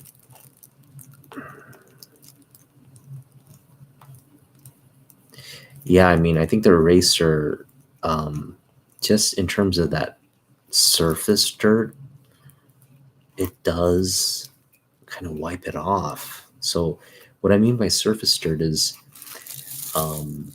paper, it's pulp. So it's organic. And if you were to look at this under magnification, you just see all these little crevices, right? Even on a glossy cover like this, it's going to have those crevices. And over time, when dust and things pick up, or if it just oxidates, it's going to get that natural browning of the pulp. Well, what this eraser helps to do is just helps to kind of like slough off the surface layer of that, which is where you're getting that discoloration. So I think that's why it does have like a tangible effect, because that surface is where you're getting the discoloration.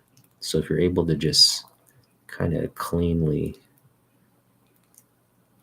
rub some of that off, which is what we're doing, very lightly rub it off, it's just going to look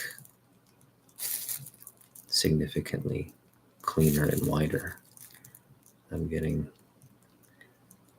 there we go, on the inner part of the book there. Just do a nice little Wipe there. One time along the spine here.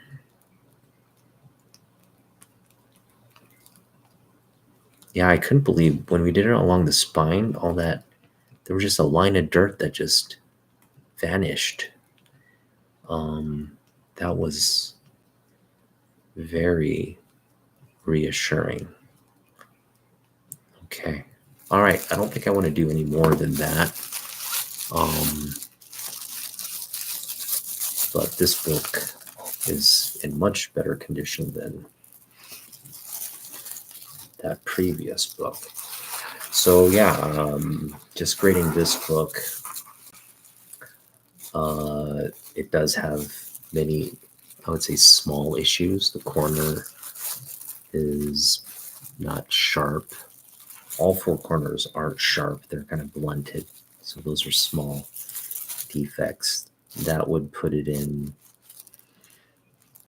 I'd say that, 1, 2, 3, 4, and I'd put it in the 7.5 category, 8.0 to 7.5. You've got small spine issues as well. None of it breaks color, but you can feel 1, 2, 3, 4, 5, 6, 7, maybe 7 spine ticks. There's a little indentation here as well. That's small.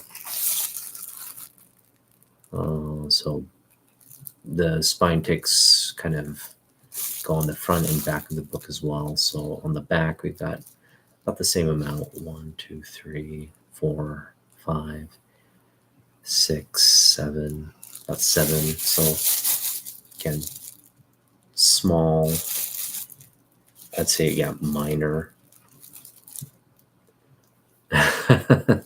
Thanks, dude. Yeah, this is a Japanese eraser. It's a very nice one. I got it in Japan. But I mean, these you can get these, I think, anywhere these days. They're at most like stationery shops. Thank you very much, both of you. I appreciate both of your support on this channel.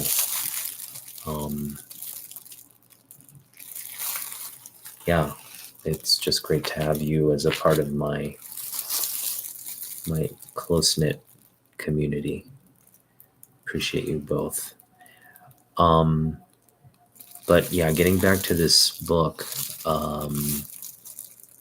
again, small negligible areas there, which would, I think that would put it at 7.0, or sorry, 7.5. This would probably drop it down another, whole grade. So I put this at a solid 6. Put it at a solid 6.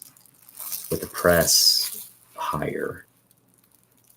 The press definitely higher, but as is with all the little spine issues and all that. Put it at a solid 6. And let me know what your thoughts are on the grades of this book. I think, it always helps to have opinions from people you trust, who have good knowledge about grading and the hobby. Just gonna put, so I put the better looking one on the front. I don't know why I didn't do that before, but now I'm gonna put the low grade comic in the back.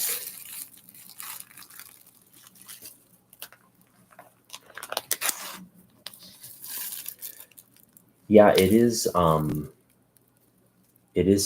faded on the front. I agree with you there.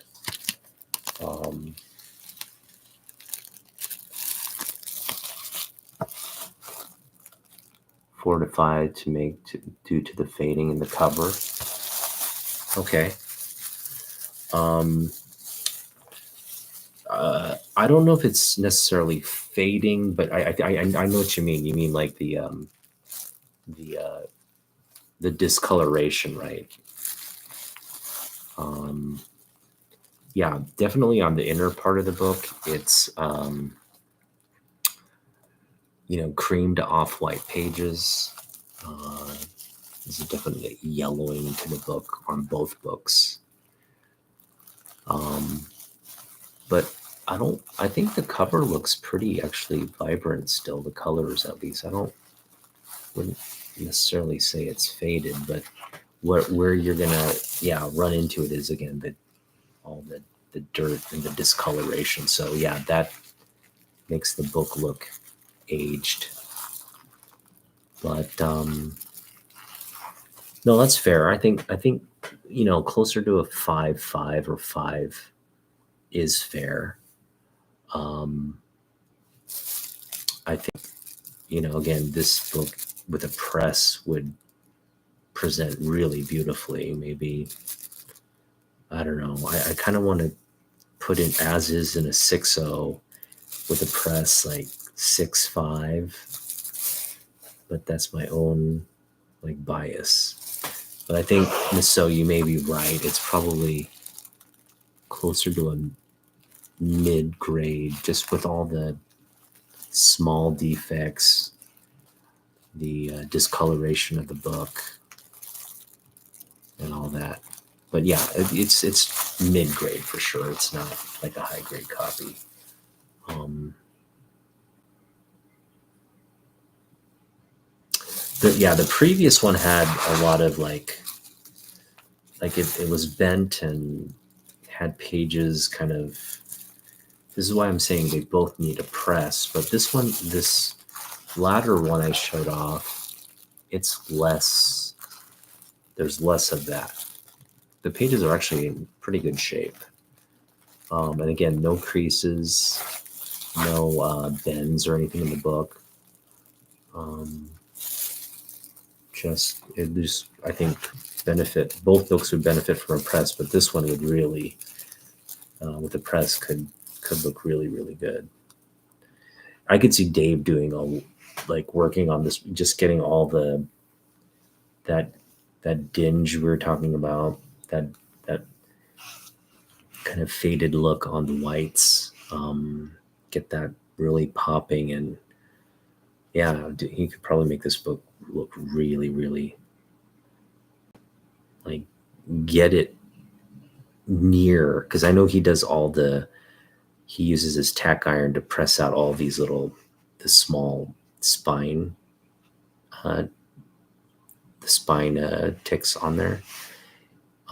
So yeah, I mean, if you were to do that, just get all that pressed out and all the edges and everything just smoothed out, looking sharp and crisp. You could get this book looking high grade, from mid grade to high grade, but it just take a lot of TLC to do that. Um, yeah, and again, some of these pressers and cleaners, they can really, like, I know Roger could get this near that, looking that wonderful as well. Even though he doesn't have the tack iron and all that, just with his cleaning and pressing, you can get this looking really, really fabulous looking as well. But anyway, we're not gonna. That's for another day. I think at some point, when I retire and I have more time to do stuff, again, take things slower, live in the moment, kind of.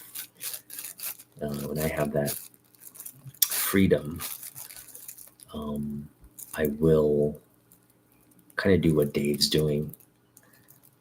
Set up like a workshop where I can press and do what Roger's doing. Both of them are doing, but get a press, um, get all the little tools to help really bring out the beauty in a book like this. So this is a future project for me, both of these books, to be honest, because I do want to get into pressing. I just can't do it these days. I mean, I could do it. It's just, again, I think there's going to be a time and place when I do get into it. I'm just going to really get into it.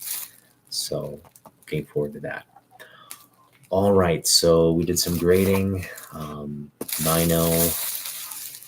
6.0, maybe 5.5, 6.0, and maybe someday.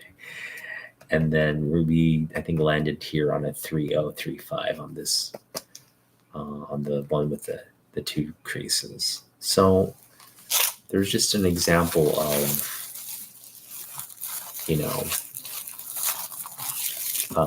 me doing my own grading, me doing a little bit of eraser session on the books. And, if I were to send these into CGC and had them CCS pressed and graded and brought back, I don't think it would be all that different from the grade we landed. Because again, we spent time, we got into the books, we kind of counted all the little small minor defects. Again, we had like a multitude of small defects here, or I would say minor defects here along the spine. So, that would probably drop it to like a 7.5, blunt corners, another grade there, 6.5, just the dinge on the book, the age of the book, quality of the pages, another grade drop. So that's where we kind of landed on the 6.0. But yeah, somewhere between, I wouldn't put it higher than a 6, at least not without the press. And then, somewhere between like a 5.0 and a 6 is kind of where I'd land on this one. This other one, 3 to a 4, maybe 3.5. So, I mean, in terms of sending these books in, which I don't feel the need to do, again, what is a 7.0 going to be on this book? If it were to come back a 7.0, how much value would it really add to this book? Not much. I know it's in that 6.0 range anyway. Maybe it's a mid-grade book. It's going to be in that 5 to 6.0 range. Having CGC tell me that adds no value to this book. So I spend the money on doing something like that. So yeah, these are just 2 books that'll be in my collection as is. And again, if we can get them pressed and looking a little better, and maybe get them into Mylar, and I like them in just the regular bags.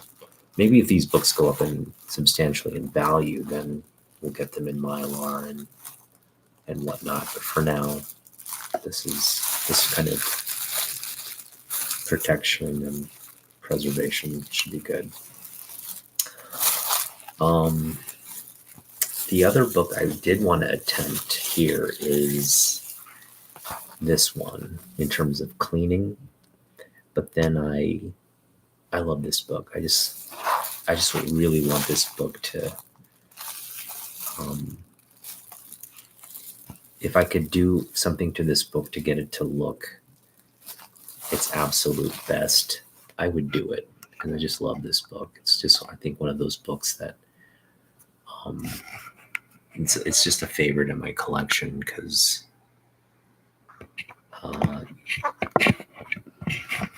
mean, I know Fanboy gets it.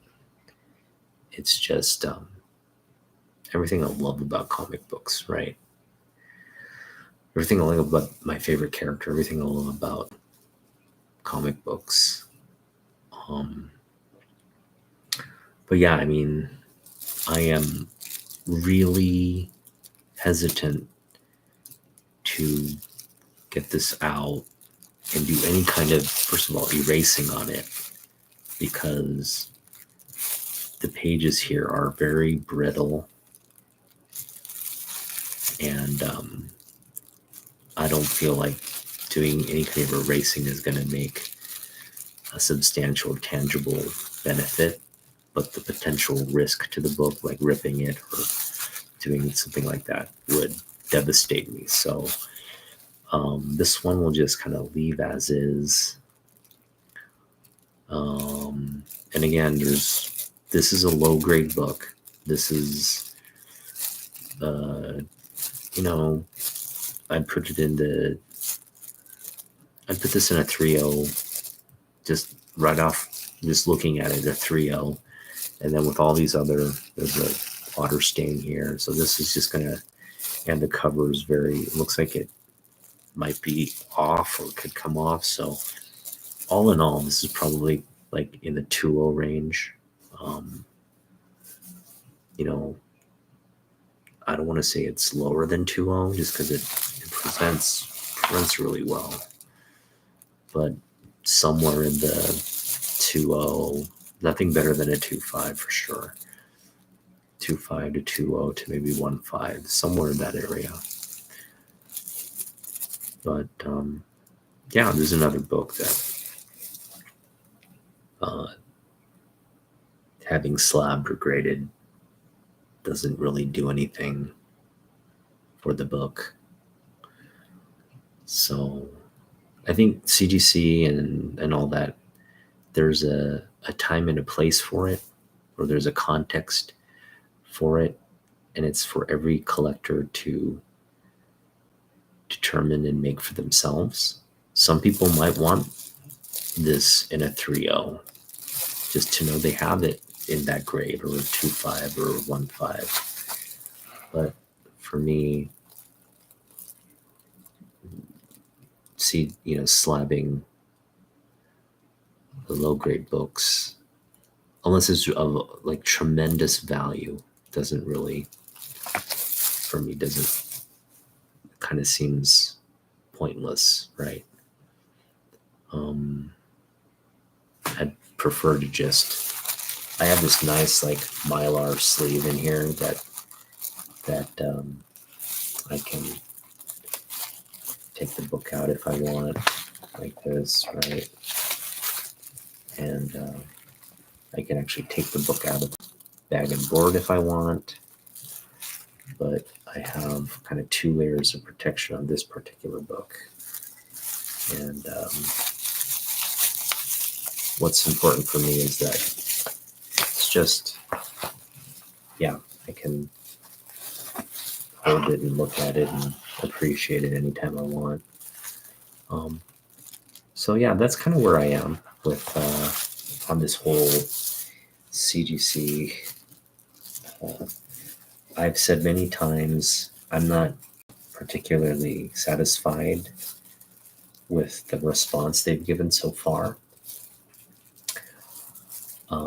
I do anticipate they are going to come up with a better response, but how quickly and how thorough that response is, and ultimately how it will affect the cost or the value of their service, is going to be what I'm going to be looking out for. I do anticipate we're going to pay more for their service. So unless, if you thought their service was expensive to begin with, then that's a financial decision I think a lot of collectors are going to have to make. But any price increase definitely is going to impact on some level whether books are submitted or not. So I think for the higher valued books, there's definitely a need and value to getting those graded and certified and authenticated and all of that.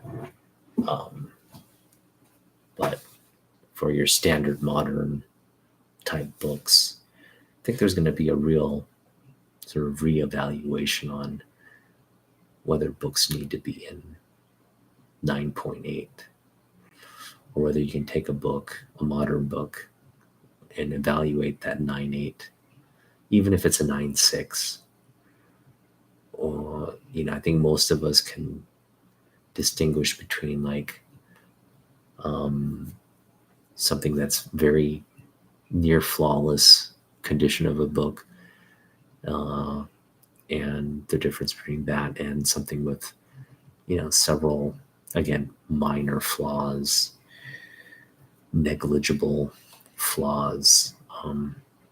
We can all make that distinction. So if you don't know how to do that, learn how and save yourself some dollars to spend on more books. But if you don't know how to do that, by all means, feel free to slab and get that validation.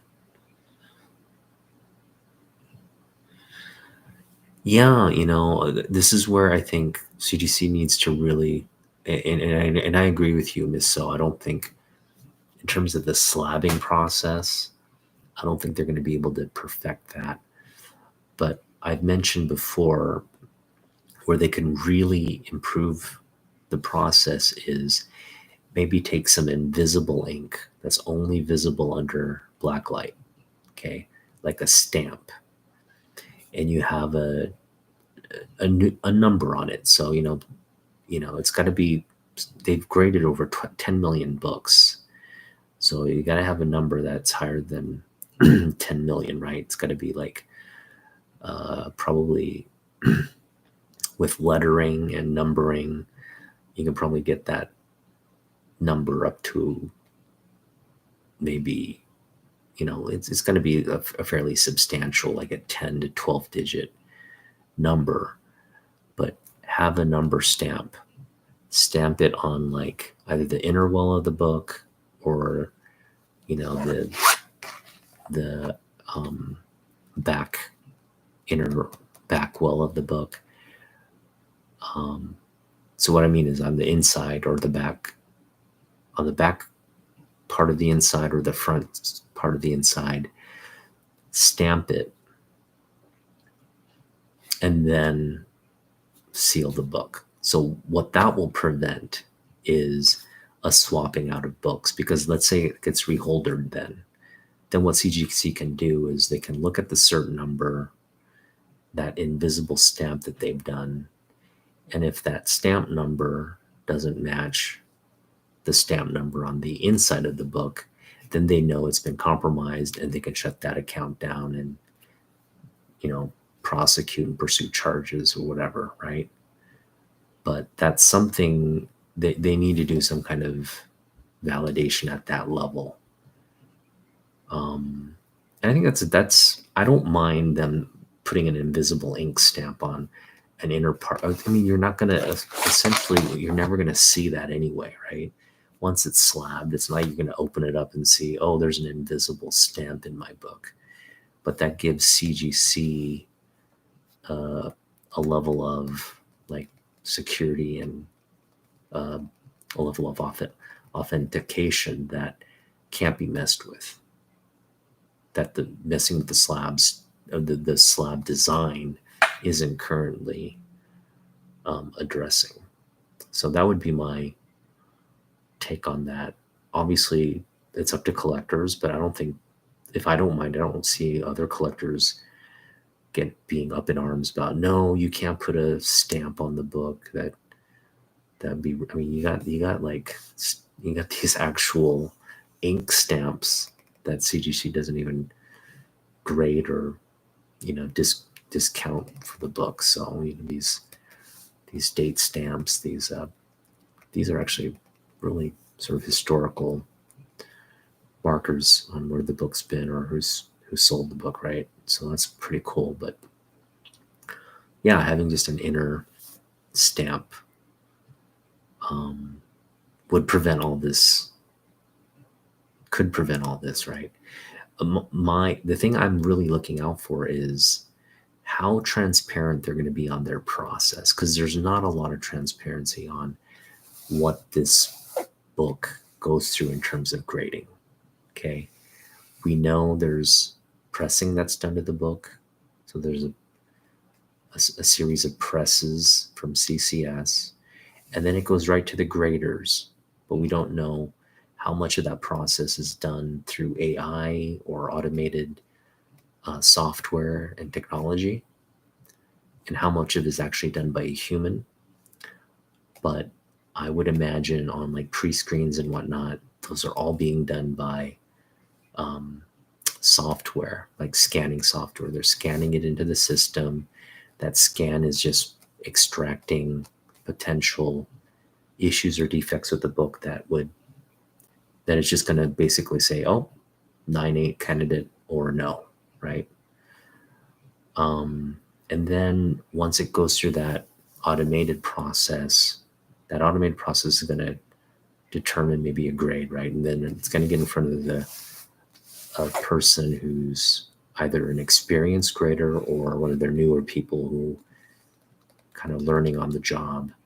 But they'll look at the book, and the people learning on the job are probably going to handle the more modern books and the higher grade books, whereas the people more experienced people are going to work on the older books and the like a book like this, right, where you have to just really be more detailed and take a more thoughtful approach.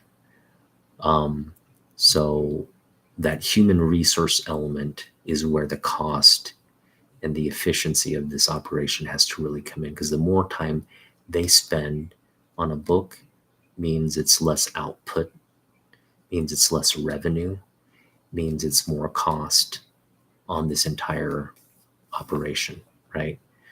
So, and that's where I think a lot of collectors are a little bit misled. They think like there's a room full of Matt Nelsons that are just poring over the book and like examining it with like a magnifying glass and doing all. I mean, Matt Nelson does a great job in that in the CGC video of like what they do, right?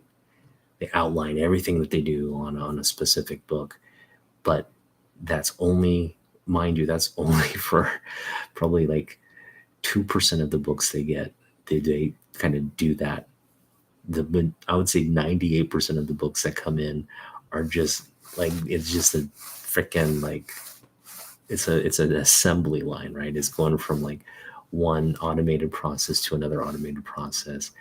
A person actually probably does look over the book, verify, okay, they count the pages, they probably do a rough grading, but they only spending maybe 5 to 10 minutes, maybe even, like, who knows, there's no transparency around that, but they're spending as little time as they can verifying a grade that a computer's probably determined already, and then sending it off to be slabbed, which is also going to be like pretty automated. I'm probably going to put it in some kind of machine that just wraps the book, puts it in the slab, and seals it. So yeah, there's a lot more assembly line like processes than sort of this carefully, like CGC wants you to believe that it's this sort of like hands-on approach and all that, but again, it's only being done to the high valued older, higher valued books. And even then it's they're the dollar amount dictates, I think, if more or less time is spent on a book. So something like this, even though it's older, because it doesn't command the higher value, it's just not going to get that same attention, right? It's just going to be like, okay, this is Adventure Comics. I don't know, maybe this, because it's an older book, it might get a little bit more human time, but not by much. They're going to spend those on really big boy books, like like Grail-like books, but yeah, there's hairs, there's dents in the book. They'll come back like high grade, but there's like a dent in the book. There's all kind. I mean, and I told you, I just showed you how hard it is to count pages. That's a time exhaustive process. Counting the pages, right? That's the more time you spend again on that book, the less profitable, the less revenue you're going to generate, right? Now, I'm sure CGC's landed on something like I'm sure there's a rule, like you can't spend more than, X amount of minutes on a book. And that, people will be held to a certain standard. But yeah, the counting of the pages, that's time consuming, but something that needs to be done. So if you're spending a lot of time counting the frickin' pages, then that leaves less time to really analyze the book. But yeah, there's hairs in the book. There's the Newton rings. It's an inferior case. I don't know why people tend to put more value on CGC as opposed to CBCS. I think a lot of it is just branding, marketing, kind of the market landing on preferring this over the competition. But, after this debacle, I still see people like praising CGC when, I don't know, the logic isn't there. Why would you praise something without fully understanding what is it? What are you praising exactly? I have not tried PGX, and I hear, again, every grading company is having the same issue. They're going to want to have their resources spend as little time with the book and just move it through the process, get your money, and put out a product, right? So I think PGX probably doesn't have as good a system. CBCS, just on face value, what seems to have as good, if not, it's on par with what CGC does, right, in terms of the quality. And the grading seems to be fairly, like, there's a process to the grading as well. So you're getting kind of what you're paying for. The grade that you expect is the grade that ultimately is there. So it is being graded at some level. But, I haven't used CBCS enough. I haven't never tried PGX, but I've heard lots of bad things about them. I've never used CBCS either, but I've heard, and I have a CBCS slab, so I can kind of observe. But from what I've heard, CBCS, in terms of all the whole process, is very similar to what you're getting with CGC.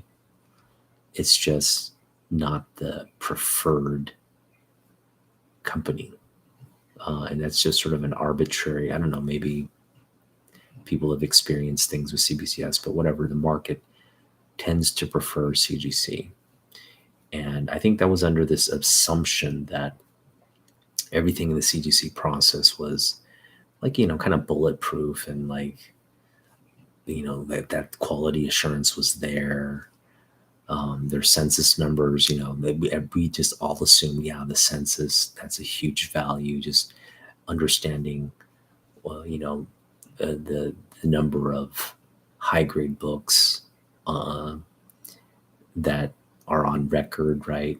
It made sense. But now, is the census accurate? They're revamping it. It's changed a lot of the numbers on those big books that have been affected. But ultimately, it comes down to, like, let's say I got a book, okay? I don't like the grade. I tear it out of the slab. Now, that book is in the census, right? I tear it out of the slab. I press or do something with the book, and I resubmit it. Well, that resubmission is getting regraded, and it's being assessed a new cert number, and adding another piece to that census. It's adding another log entry into the census without erasing that last log. So you got to ask yourself, how accurate is that? Collectors aren't supposed to be doing that, but they do, and that messes up the census number. When you take a book out of the slab and you resubmit it, you're supposed to submit the label back in with the submission, for reholdering or whatever. But if you're getting it regraded, CGC has no transparency around whether this book came through or not, right? No verification process. I think this is where they really need to do that stamp, because if the stamp is there, you can't do that. They'll just check that book under the black light. This book has gone through. It's that number. It's part of our census. We'll regrade it, but in all likelihood, it's going to be the same grade, right? They're not going to want to spend, unless there's new, it could actually be lower because it's not going to improve the grade from their record standpoint, right? They've already graded the book. All they're going to look for is whether that grade has been compromised or not. So it's going to just get rid of all that shady business of like, oh, I want to get a better grade, and so I'll just resubmit it and mess up the census numbers. So again, I think what it's teaching me is to not buy into all that. Like, I never valued 9.8s to begin with, but I value them less now. I have a lot of 9.8s in my collection. I don't need to have CGC verify that they're 9.8s. I can just say, okay, like these are 9.8 potentials. Sure, they won't, like me just having them raw, they're not going to generate that value. But I don't care about that. I did at one point. I think I did early on when I got back into collecting, but I don't in the current state. And I'm not going to pay $40 for the off chance it comes back a 9.8. And then, but that's just me. Okay. That's not, I don't want to speak for the community. I don't want to speak for anybody on this channel. I'm just speaking for myself. Because a lot of people do value the grade a 9.8. That's what they go out and they want to collect. And I don't want to fault that at all.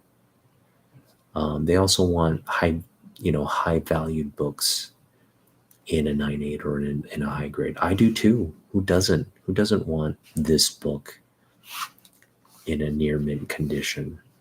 I'd prefer a near mint condition for this book than this low grade. I'm no different.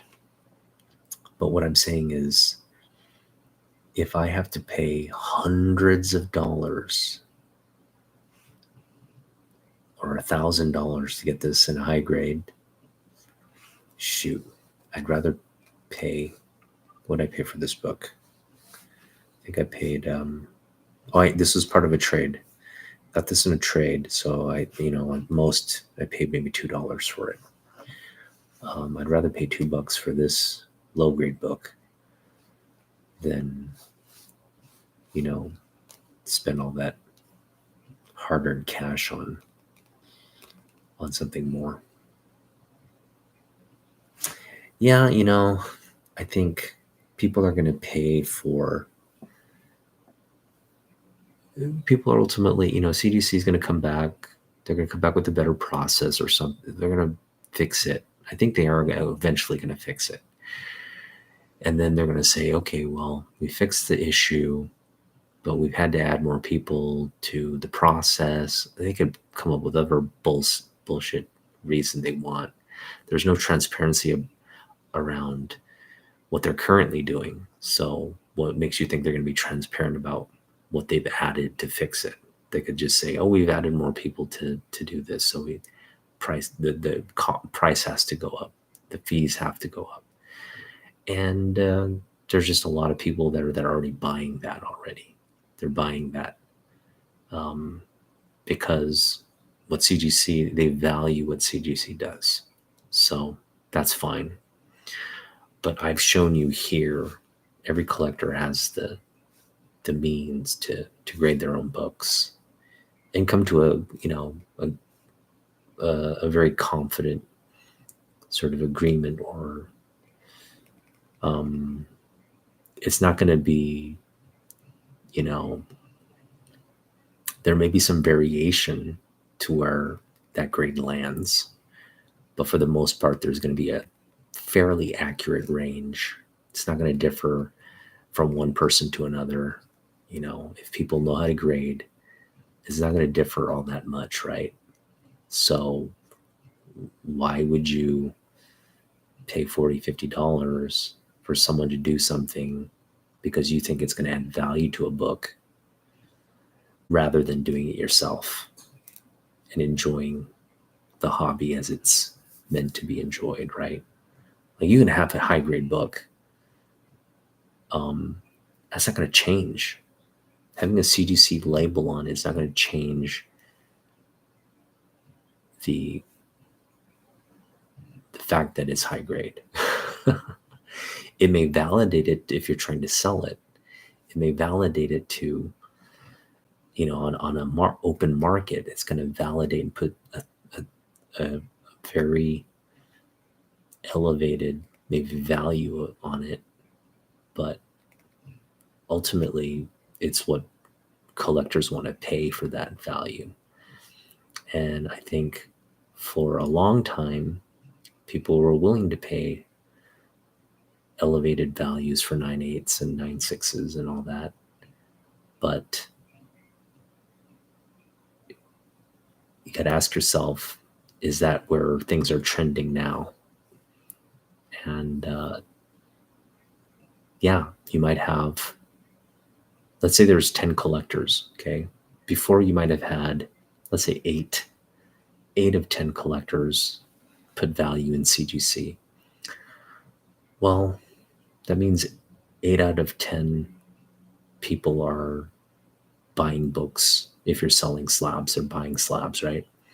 But let's say now, with where things are trending, let's say that even drops off like 20%. Let's say it goes from 8 to 6, or even 8 to 7, right? That's a significant drop, even 10% of the community. Now you have less prospects, less ability to sell that slabbed book. Are you going to continue to put value in it when the demand, the value, everything's trending downward? Whereas CGC is raising the prices. You see where I'm heading with this? If ultimately you're paying more and you're getting less value, I'm talking about sellers in particular. If you're getting less value, if you're not able to, turn those books, if you're trying to sell to people like me, who, again, I have no interest in buying a 7.0 or an 8.5 of a book I can go out and buy raw for that very same grade. And if you're selling a 9.8 for whatever value that the fair market value is, well, tough luck. I'm not buying that book. I don't need 9/8s in my collection.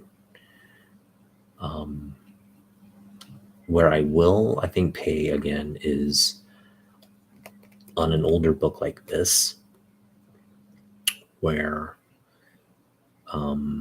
if it's high grade, like a 7.0, 8.5, something like that, if I'm in the market to get an older book like this, I will maybe shell out the money for that integrated, I'm specifically thinking of like a Batman, Neil Adams, Joker cover. Like, I see the value in buying something that's been perused over, verified, authenticated, established as whole, with a grade on it. And that's a big enough investment where I'd be like, boom, I will pay the money that I'll pay the fair market value on a book like that. But there aren't too many books like that where I'd go out on a limb to say I need the grade verified. Like, I know this is this is a 2.5 all day long, right? I don't need it to be in a slab and a little sticker that says it's 2.5 for me to shell out ultimately the slab fees for. What's up? What's up, Nornrad?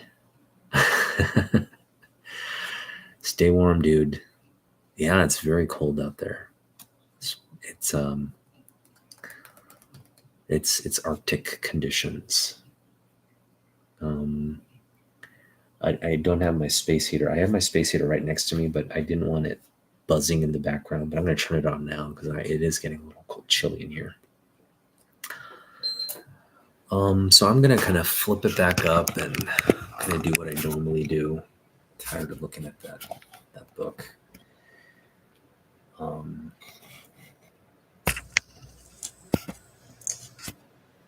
But yeah, I saw some posts from sellers, surprisingly. The ones that are going to get impacted by these are sellers at the end of the day, right? They stand to lose a lot of money because think about it. If we're in an environment of stagflation and prices continue to slowly just wind their way down, and you've bought books, not necessarily at the peak, but you bought them as they were coming down off the peak, you have hard costs or hard investment costs into that book. And if you're trying to make money, you've got to sell that book for more than you bought it for. So in a lot of these instances, it's not pretty. Like, let's say you spent the money on a raw book, but okay, I just know the values of, the Joker cover, for example. Okay, if you're to buy the Joker cover, let's say a mid-grade Joker cover, right? Raw. You're probably paying around $300. Again, if you're buying it in a collection, maybe you're getting it for cheaper, but let's just assume you're not getting it in a collection, you're buying it for a negotiated price. Let's say you get it for like $200, okay? And then you slab it another $50 there with the shipping and everything. Let's just put around $275, okay? So now you've got a book that's $275. Its FMV in a mid-grade is $500. So you have the potential to make a $200 profit, maybe $225 profit. And this is without considering all the soft costs, your time, the time it takes to operate the website or eBay account or whatever channel you're using to sell, those soft costs. The longer you hold that book, the more those soft costs add up. So flipping the book as quickly as possible is your ultimate goal. So what CGC has ultimately created, they've created this environment of slab prices are falling, and you have a segment of the comic collecting community, a big segment, because not only all of us are buyers of books, but some of us are sellers of books as well. I do not sell much, so I do not put myself in that sell category, but I do understand, the economics of like picking up a book, slabbing it and selling it, getting a certain grade and selling it for that. Your hope is what you've invested in the book and what you financially get from selling the book, there's a profit margin there. Okay. That's really what a big portion of this community is doing at the moment. And to be honest, I see all the real popular channels that are out there, the Reggie Collects, the Comic Toms, the the people that are putting content out there, they're selling books as well. Um, and just ask yourself, or do they have collectors' interests in mind, or do they have their own interests in mind? I'm just putting it out there, right? At the end of the day, if you're selling books and you're speaking to a community that's buying books, there's just a little bit of a disconnect. But there are people trying to make it seem like, oh yeah, this is a great opportunity to buy. The market's never been lower. This is the best opportunity to buy. Really, I you know I don't think that's uh, a truthful statement. I think there's more room for the market to fall, in all honesty. Um, and this is why I think a quick response from CGC is needed. And if I was a seller, I would want CGC to get their house in order so it would save my investment. But there's a lot of people like giving CGC credit for devaluing their investment. And that's where I find it to be a little, like, what are you trying to sell us? You your books have just been devalued by this grading company, and that you're defending them because you are trying to, I don't know, like, I just don't get the message there. What's the motivation of that? You should be pissed. You should be angry because they just devalued your investment. You should be angry. I'm pissed off.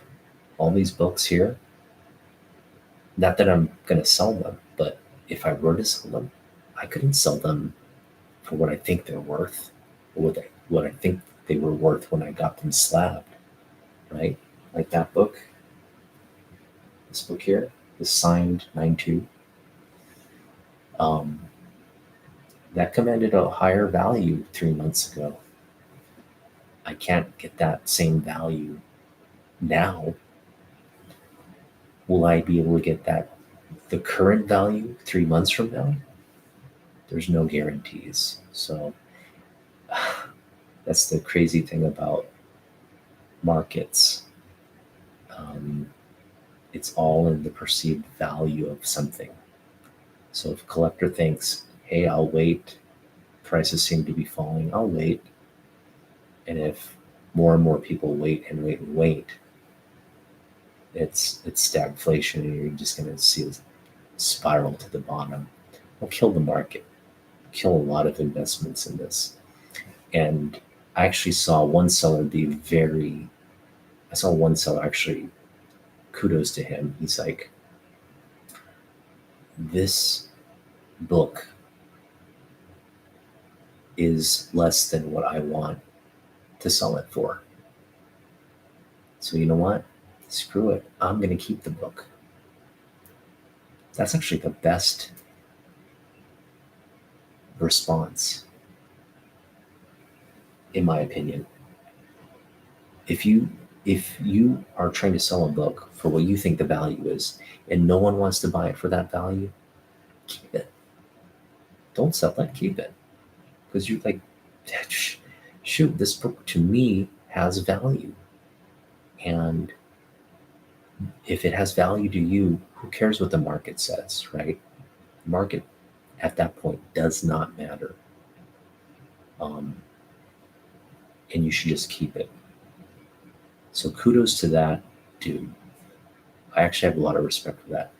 It's the other people that, like, they want to flip books to get bigger books, to get, I don't know, that it just, if you're doing that, like, you deserve to get burned once in a while, right?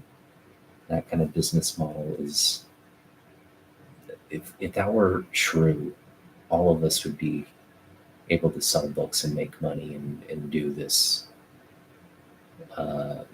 make a living off this hobby.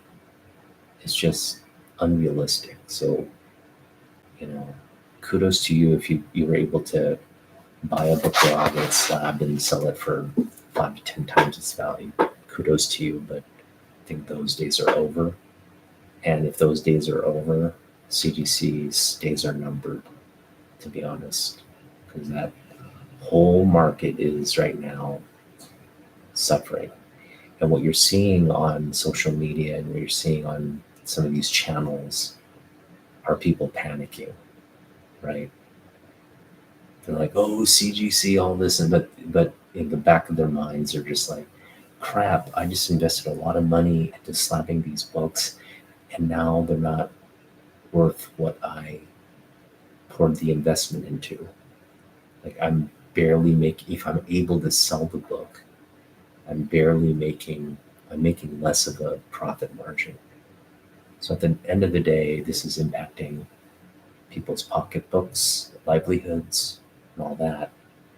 And you should be pissed at CGC. No one else. No one else. You should be pissed at CGC. You should be waiting for an appropriate response. And at the end of the day, you know, you know, investments are investments. So you can either, at the end of the day, an investment's can either be higher than what you've invested or lower than what you invested. That's the risk of a free market. So I think there's no one to really be upset about. I mean, you can be CGC upset about it because they created a downward trend on prices at the moment, slab prices at least. But at the end of the day, you're the one that made the decision to financially make some kind of gain off of this hobby, which there's no assurance of. So you don't have anyone else to blame in that situation but yourself. And I see a lot of people on social media, okay, myself included. I'm definitely, I've been impacted, but at the end of the day, I don't make money off these books. These books don't go anywhere. So, I don't care if this falls down to $1. I still love that book. I still value it, highly value it. And I won't, if I won't ever sell it. So just at that, value does matter to me, but at the end of the day, it's like, if it's a $300 book and it's a $50 book, it's still to me a $300 book, right? At the end of the day, just a highly valued book for me. But obviously, market conditions do weigh on me as well. I don't want to see these are investments for me as well. I don't want to see them devalued or losing their value, but ultimately I'm not financially impacted by this because, again, I'm not selling it. But for those that are making their livelihoods off of this hobby, or at least making some kind of income for some stated goal, whether it's to eventually buy a Grail or something someday, kudos to you. There's just better ways around that. Just work part-time. Spend all that time and energy you spend waiting for books to come back from CGC and all that money you spend to CGC, save that money, work some extra hours, make some real cash from that part-time job, save that, and just work toward the Grail rather than trying to do this like I'm gonna flip it, like trying to make an easy buck. Um, it's just, yeah, like what entertains me to no end is um, there are a lot of people who sit there on social media and they talk like there's some kind of like guru about the like the comic book market. They're like, yeah, you should buy this book as an investment. You should, for these reasons. And, I just got this book. I just got this book. I sent it to CGC and I got this grade back. Wow, aren't I awesome? Or I went out and got this in a 9.8. This is an investment in the book. And that was like from 2 years ago. Okay, from 2 years ago. And they're still on the platform now. The books behind them, and you just look stupid. You look stupid because you spent like paid way too much for that book in a 9.8. You paid way too much blathering on about how good of an investment that is when it's not. Uh, so it's just it's funny. It's funny because it's sad and it's funny. I don't want to try to make a bad situation. Uh, try to get. I don't want to make a bad situation sound like I have no empathy for it. Um, because, like I said, if you're a seller, you should be pissed off at CGC. You should want them to really want data transparency. If you really want people to get back into buying slabs, have faith in the books that what they're buying is what they're getting. CGC has to do just a whole look. If there's a questionable book, send it back. We'll regrade it on us. They're never going to do that. So people are going to be stuck with older slabs. CGC is going to come out with newer slabs, which they're not going to automatically. You're going to have to pay to get it in a new slab, right? So it's just going to create this revenue stream where people are paying more to get their books sellable. And they're going to try to hawk that added investment at that price at a new higher price to collectors in the market. And I pray you don't fall into that trap. Okay. If you really want a book, just buy it raw. Raw prices aren't going to go, they're not going to be really impacted by all of this. And for the most part, the majority of the books are still raw. CGC's graded with 10 million books, but of all the sea of books out there, you're better off financially focusing on raw books, picking up raw books at the lower prices. But then again, you got to do the due diligence, right? Raw books aren't, you can get finagled more so buying raw books. That's why people put the faith in the grade, right? You know what you're getting, although that's questionable now. But with a raw book, there's a lot of room for error, a lot of hidden sort of flaws with the book that if you're not really diligent and uh, diligent about grading and being overlooking the book, you're going to miss on. But then again, if you're buying books, if you can grade and you can value the books at the raw level, you're never going to really get taken advantage of too much, right? You might overspend $5, maybe $10 here and there, but you're not going to really be taken for a ride. And then if the price is too good to be true, this is something I think that rings true for a lot of people. It probably is.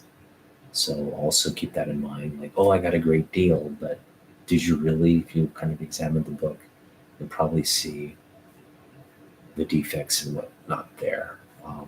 I'm definitely about nearly like I'd say about 50 to 60% of the stuff I get on eBay is never the grade it's kind of made out to be.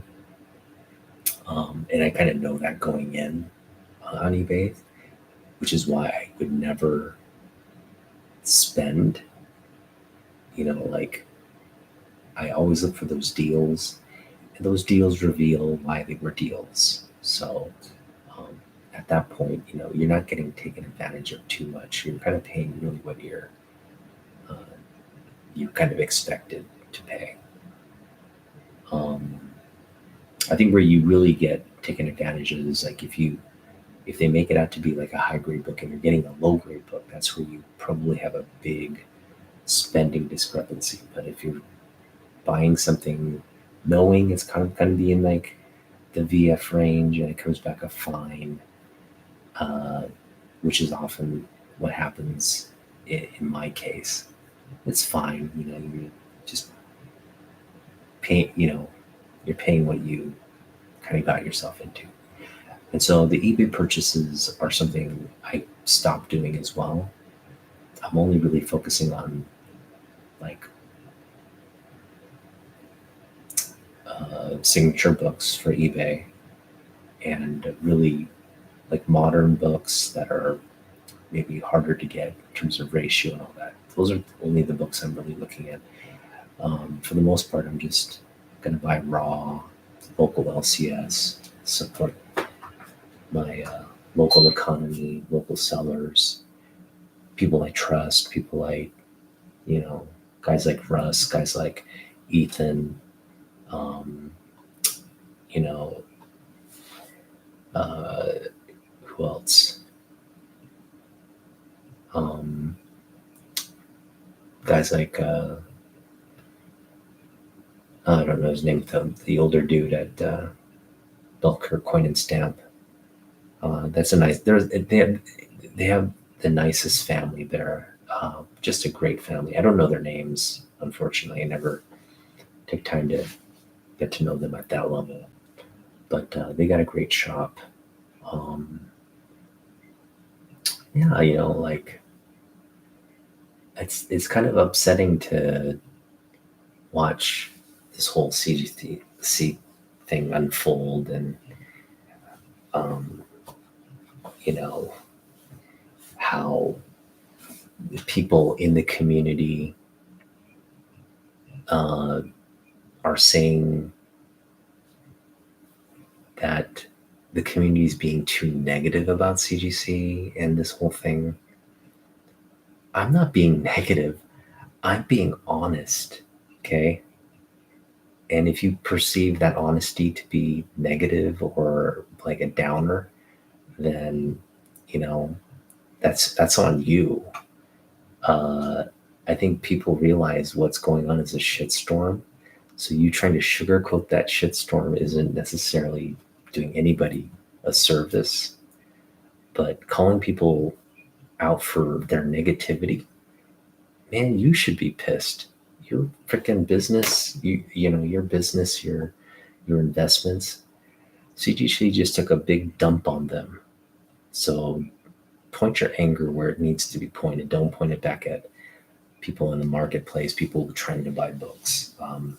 The fact that people don't want to buy books, the fact that books aren't as hot as they were a year ago, it's not, has nothing to do with the community members. Okay. It's everything to do with the market conditions. What, you know,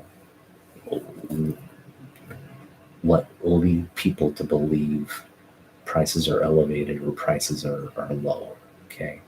Right now, with everything going on, people are just devaluing grading services. So if that's negativity, in your view, then take it up with CGC, because you know what was going on there was pretty shitty. It's a pretty shitty situation that really no one no one I know had anything to do with. It was everything to do with shady people. So, um, yeah, I mean, calling community members out for being negative, please. I'm just pissed off because your books aren't worth as much now. We can't sell books for what you perceive their value to be, or what you invested into the books. It's nothing to do with. It's not being negative, dude. It's being honest. So let's set the record straight now. No one's being negative here. People are just pissed. Okay. And they're being honest. People are pissed and they're being honest.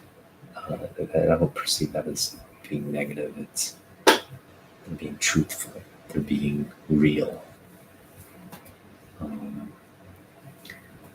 Yeah, and I'm not hating on anybody, but you know, negativity, like such a subjective, you know, like negativity existed before this whole shitstorm. Why didn't you call it out then? Just find it ironic how a lot of people are trying to spin this thing like it's some kind of like thing that can be fixed overnight. You just can't fix public perception, or like public relations. This is just a public relations nightmare for CGC, and they're trying to minimize it by distracting you. Hey, we got a 9.9 pre-screen coming up, so submit your books. We've got CGC signature events coming up. Deadlines are coming up. Submit your books. Without addressing the frickin' woolly mammoth in the room, man. Frickin' woolly mammoth in the room.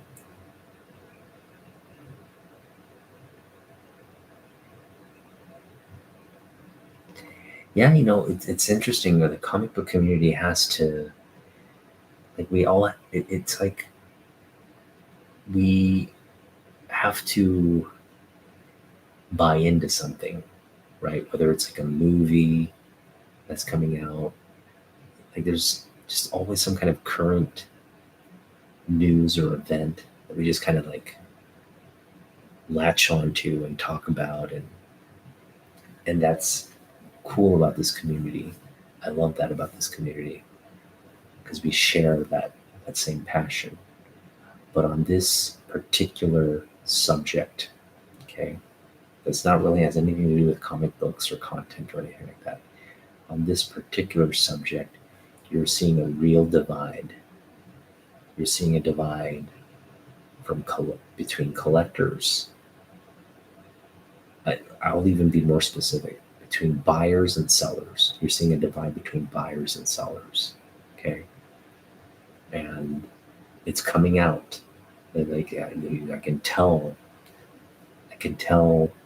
what your agenda is through your messaging. And the fact that you don't think this is a big deal, you'll continue to use the service, and blah, blah, blah, blah, blah. That's all fine and dandy, okay? That's all fine and dandy. You're free to do that. But there are a lot of us that don't want to. And we don't need you to be calling us negative, or negativity. We also can, if you're going to call us negative, we can call you things too, right? So, if we're going to point out that just irrationality of why you would continue to use a service when it's flawed, you know, um, gets into question like your rationale. It's like, okay, so they haven't fixed anything. The service is flawed, but you're going to continue to use it because of your perceived that they will find a way around this. Why don't you wait then? Why don't you wait till they actually fix it? Because if you continue to use the service and they're making profit, what's the motivation for them to fix it? Nada. But if they're losing money over it, if they see the future of their business suffering from the current PR crisis, they will fix it in an instant. But if there's no financial pressure to do so, they're not going to do it. So, if you're really concerned about this issue, you should be pissed off and you should be telling people, hey, don't support CGC until they fix it. That would be the smart thing to say. The dumb thing to say would be, you know what? I have faith CGC will fix this. So let's give them time. But in the meantime, let's continue to use the service, okay? Let's continue to buy slabs because they've addressed the issue. Yeah, yeah. Um, there are a lot of people that are going to buy that message, um, and it's unfortunate that people are going to do that. But you can't convince me of that just because you say that. I mean, that's not going to convince me to do change my perception of what's going on. Okay, because I don't know. You know. Um, anyway, I don't want to get into this rant about like. But there's an aspect of our community and our hobby where people are only looking out for their interests, their personal interests, rather than the community's interests. And I have no respect for that. Okay. Um, because if you're touting community, if you're touting, oh, I love this community, and at the same time you're attacking the community and defending what's ultimately just a corporate entity, right? A business that's focused on shareholder value and revenue and profits. Um, that to me is the opposite of a good community member. Defending, a big company with deep pockets rather than siding with community members who are obviously all distraught and distressed over what's going on. That we all share. But where we're laying the blame, we're seeing a real divide. And yeah, that's concerning to me because I see a lot of channels I used to watch, and I'm like, I used to like what this person said about um, comic books and all that, but it's apparent now that in this current climate, what they're saying on their channel is a self is this guided by self-interest. And yeah, I mean, I've just lost, I lose respect for channels like that. Um, what you should do is really say it like it is. And again, if you're pissed, be pissed, but don't sugarcoat what's going on and try to get people to, buy into. It's kind of like NFTs. right? Or Bitcoin. When these things came out as investments, you just saw all the influencers, oh, buy this, it's an investment, you can't go wrong. And then they don't believe that message, they're just selling it, right? And then as soon as the pyramid scheme, they're the first to get out, make that money. Boom, suckers, see you later, right? It's I see that in the comic book community as well. And when I see these kinds of like really BS responses to CGS, CGC, right? It's a BS response. When you have them on your like channel and you're working with them on the response and like, okay, I guess they're working on it, so we can we can trust you, right? Like, um, no, I mean, uh, that's not the message we want to hear. The message we want to hear is like, dude, CGC, you messed up. Um, what do you do to fix this? And we need to keep pounding it down their throats. Um, because if I was a seller, I'd want to see this thing resolved as quickly as possible and not dragged on. Because the more they drag it on, the worse it's going to impact you, right, as a seller. So that's the response I would expect from any rational person who's looking at this situation. But again, I'm not seeing that from certain community members, and that's what's perplexing. It's like, are you seeing the same thing I'm seeing? How can you not be just incensed, not incensed, but yeah, like disappointed? How can you not be disappointed by the response? Um, are you that, I don't know, are you that naive, or are you trying to sell an image of something that isn't there anymore? Right? Are you still trying to sell the image of CGC as this like credible, uh, like like they're doing the community some kind of service, when really they're just trying to rake in as much money from you as humanly possible?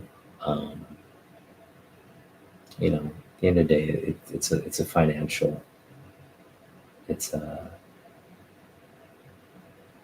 it's a financial game, um, and CGC was winning that game for a long time, and they will continue to win the game.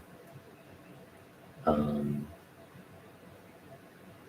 but I think at some point it's going to impact um, community members, because all of us are at the end of the day are going to pay higher fees for their service, and a portion of us are going to continue to pay a higher price for slabbed books, because that's just money in, money out, right?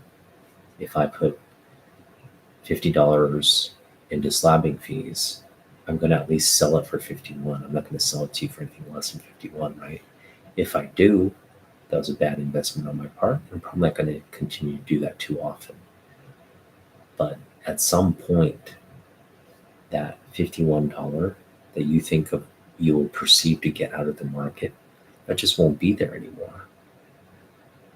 And that's kind of where we are at right now. And I think what you're seeing with people saying, hey, don't be so negative, is what you're really seeing is like them being negative about what's going on in the market, not necessarily negative about what collectors are saying, but they're being negative about the fact that they can't sell books and make the profit they used to make out of. So yeah, I mean, if you're flipping books is your thing in the hobby, um, no judgment there. Just direct your anger where it needs to be directed. Don't direct it at community members. Um, I just find that laughable. It's kind of like, man, the police just killed somebody. Why, you know, you know, why, uh, why were you walking the streets at night? It's kind of like you're just directing the anger at the wrong place. Like, police just killed somebody. Why is it the crime so rampant in the city? Well, why is crime so rampant in our communities? Well, maybe the police should do their jobs, and then crime won't be rampant, right? It's kind of like, um, I don't know. It's just got to direct your anger at the right institutions in the right places for you to get results. Okay. Um, Crime in the community is uh, that's too political, but I'm just saying, like, that's just an example, right? I don't want to get political with this, but what I'm saying is, like, you calling out everything else except the source of the issue. Um, and there's two sources of the issue here. There's shady collectors, people milking a system, but there's also the flawed system to begin with, right? So there's a flawed system. There's shady people in the industry and the collecting in our community. I don't even want to call those shady people of our community. They're not people of our community. They're people who are using our community to make a profit, right? Um, so there's shady people, and then there's a shady company. And what the point I'm trying to drive home is that's where you should be directing your anger, or you directing your frustration, or talking about. You shouldn't be talking about negativity in the community over CGC. That's not what you should be talking about. Um, like, where's that coming from, dude? You getting mad at community members for getting down on CGC? Seriously? Uh, I mean, CGC is not the hobby. It's not the hobby. Never, it never was. It never will be. So get that through your skulls. Like, CGC is just an aspect of the hobby. It used to be a highly valued aspect of that hobby, but I think you should, reframe your calculus on that moving forward. Will it continue to be or not? It doesn't impact me at the end of the day. Um, I am going to be using CGC for one book.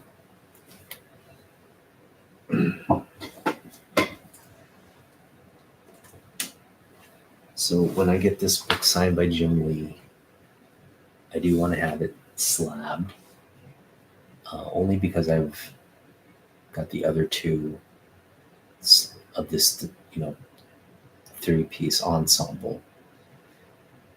I got them signed and slabbed. I just feel it fitting to have the third piece signed and slabbed as well. And like I said, CGC does offer, if they fix what needs to be fixed. It looks like the signature books aren't that impacted in terms of the, taking out a book, unless they're putting fake signatures on the book and doing that. It doesn't make sense to do that. It's just stupid. But if someone were to do that, that would just be really wrong. But if I'm submitting my own book and I get back my own book through that process, I trust the grade. I do trust that process to a degree. So I'm going to be using the service in that particular instance.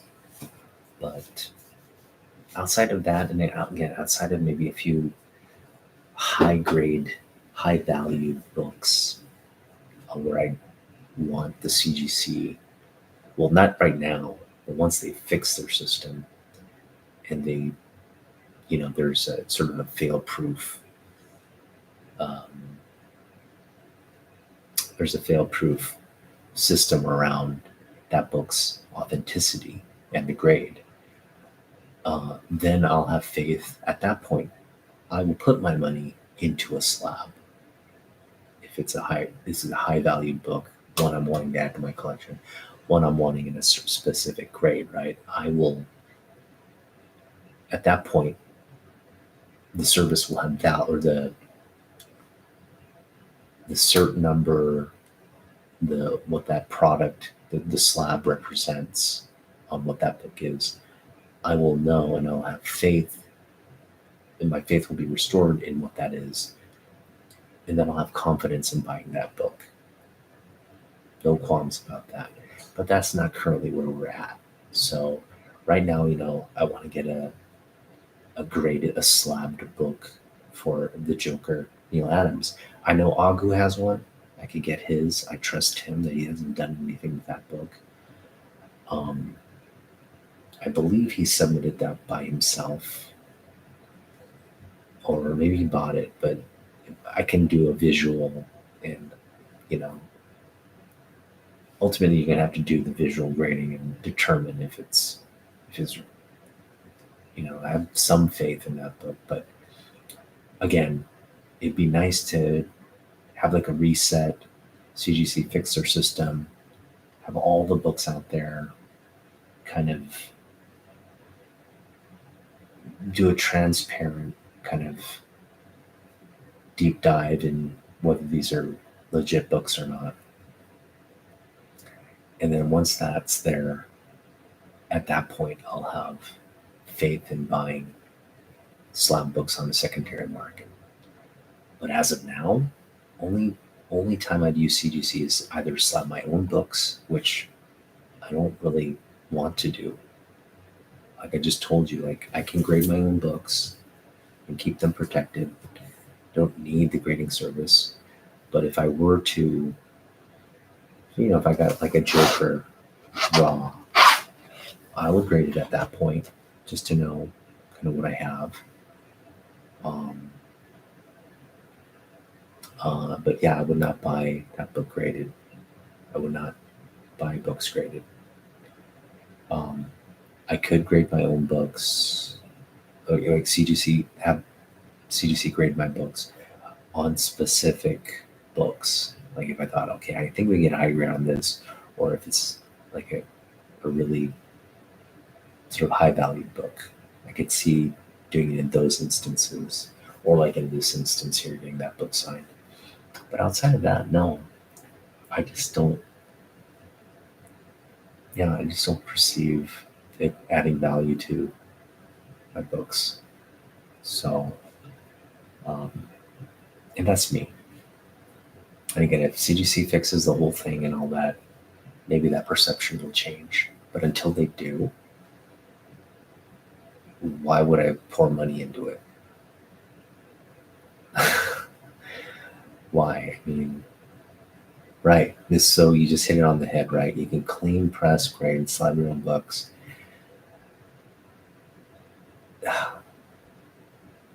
You don't need CGC. I just showed you can land on a pretty accurate grade. And you can lean on community members to help you grade the book. If you're not confident in your grading, that's okay. It takes time to get there, but I would lean on people I trust. There's nothing there's nothing saying that you can't go to your LCS, okay, or go to a show, talk to a collector and say, hey, look, I have a book. Can you look over and just give me your thoughts on the grade? Most people would love to just do it, right? Most people would be like, sure. Only the assholes are going to say no, right? They have time, and most members of the community, they love doing shit like that. So they'd be like, sure, let me take a look. especially on like a book like this, or even a bigger book, right? I'm like, yeah, okay, that's a cool book. You know, my thoughts on this are this great. Boom, you have some validation there, maybe on compared against your grading. You do that enough times, you'll land on a pretty, I think, consensus grade. That's not going to be any different from what CGC does. In fact, it's not all that different from what CGC does. So, um, you know, thinking your book is getting graded by Matt Nelson every time that you send it in is, first of all, not true.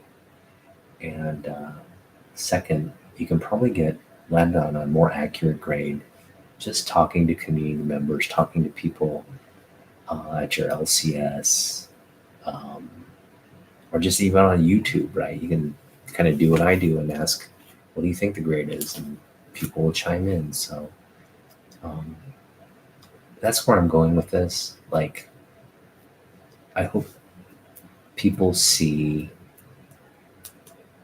like, not everything revolves around CGC. And if your collection and your investments have, I feel bad for you. I honestly do, because that's a choice you made. No one else made that choice for you. And in all honesty, you overpaid for the books. If you especially if you bought them within the last, 3 to 4 years.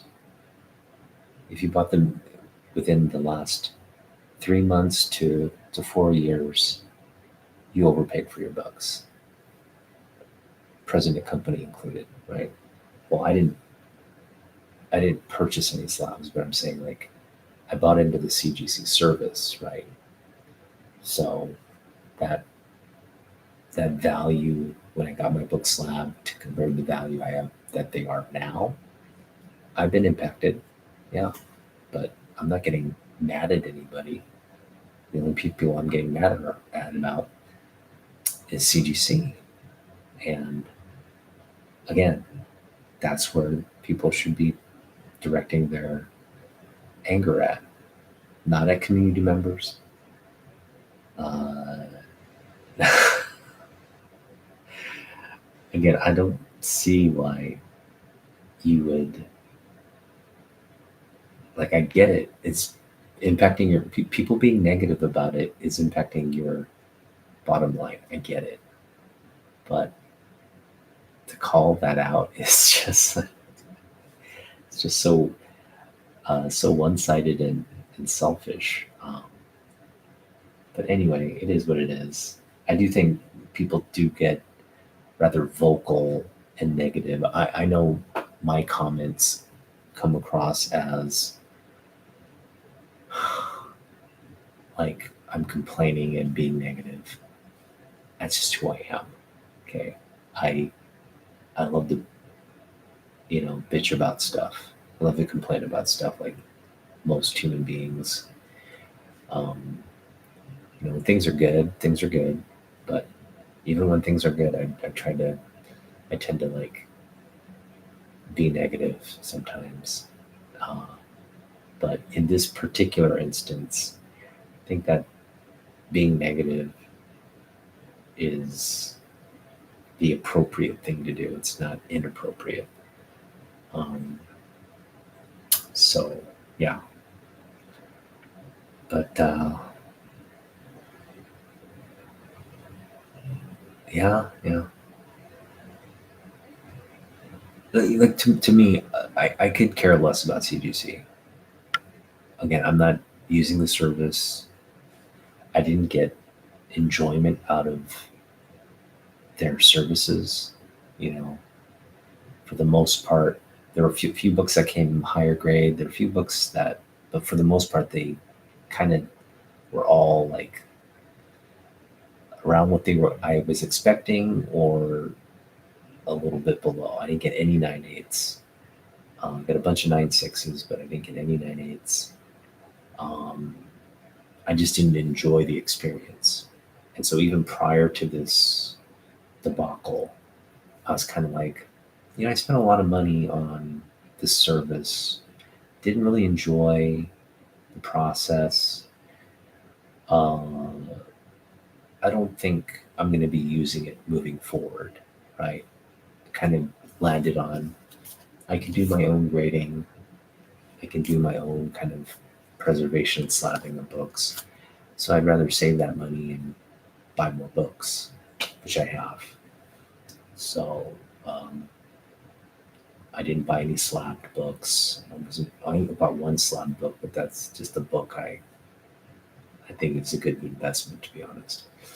But outside of that, I didn't. I'm not in the slab market. Um, but and I think it was a smart move on my part. In hindsight, like I'm not suffering, right? So um, I could care less if CGC gets its act together or not. It doesn't impact me. I do see it impacting a lot of the community members, so I would like to see it get fixed and see the hobby kind of reassert and correct itself. I don't want to see people losing money on their books. I don't want to see people spending their hard-earned money on an investment and that seeing that investment collapse. I don't enjoy seeing that. So I would like to see things get fixed, but at the end of the day, if it doesn't, it's no skin off my back. And I want people to realize, look, if CGC doesn't get their act together, it's not the end of the world. It's not like people are going to stop collecting or buying comic books or enjoying comic books. Okay. So I think that's where I'm landing. It's like, at the end of the day, you don't have to use CGC. You don't have to buy into the value of that. Just do what I do. Um, this is one of the channels I didn't. So this is an interesting thing. Like Lunch Money Comics. Okay, this is a shout out to Lunch Money Comics. Um, I love his approach to collecting. Now, he buys slabs. Um, uh, you know, he does spend a lot on his collection. I mean, he he loves comic books, so he's you know I think approaching it like we all do. Kind of, we're trying to get books. We're trying to find the value. So if you value a book at a certain dollar range, right, you're always trying to buy below that value as you can. Um, and he does it beautifully.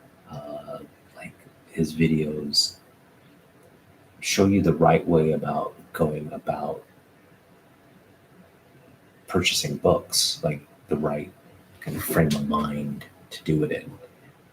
Um, and he's not, I don't know, maybe he does sell or maybe he's flipping books on the side or not, but that's not the angle he takes for his channel.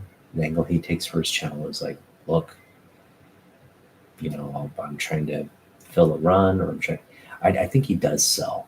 He does sell at the end of the day, which makes sense. If you're picking up books cheap and you can sell them for a higher amount, it doesn't hurt to do so. But he's not like advertising himself as a seller. He's not like trying to pawn. His channel's not about that. If he's doing it, he's not making it well known. But again, I appreciate his approach and discipline to buying books, meaning he goes after books of value, but he's getting them for way cheaper. So he's showing you it can be done, and I show you as well how I'm doing it. But I think we have like similar approaches and results in terms of our hauls. Like, he'll come back with a really key book that he got for a couple dollars, right? Like a high valued book that he'll get like a mid grade or kind of maybe mid to low grade, presents really beautifully, but he gets it like super cheap, right? He's not paying thousands or hundreds of dollars for it. He's paying like under $100 for that key book. And when I see him do stuff like that, I'm just like, dude, it can be done. Okay, it can be done. You don't have to go to eBay. You don't have to, you know, buy it off, buy a slab off Whatnot or Instagram.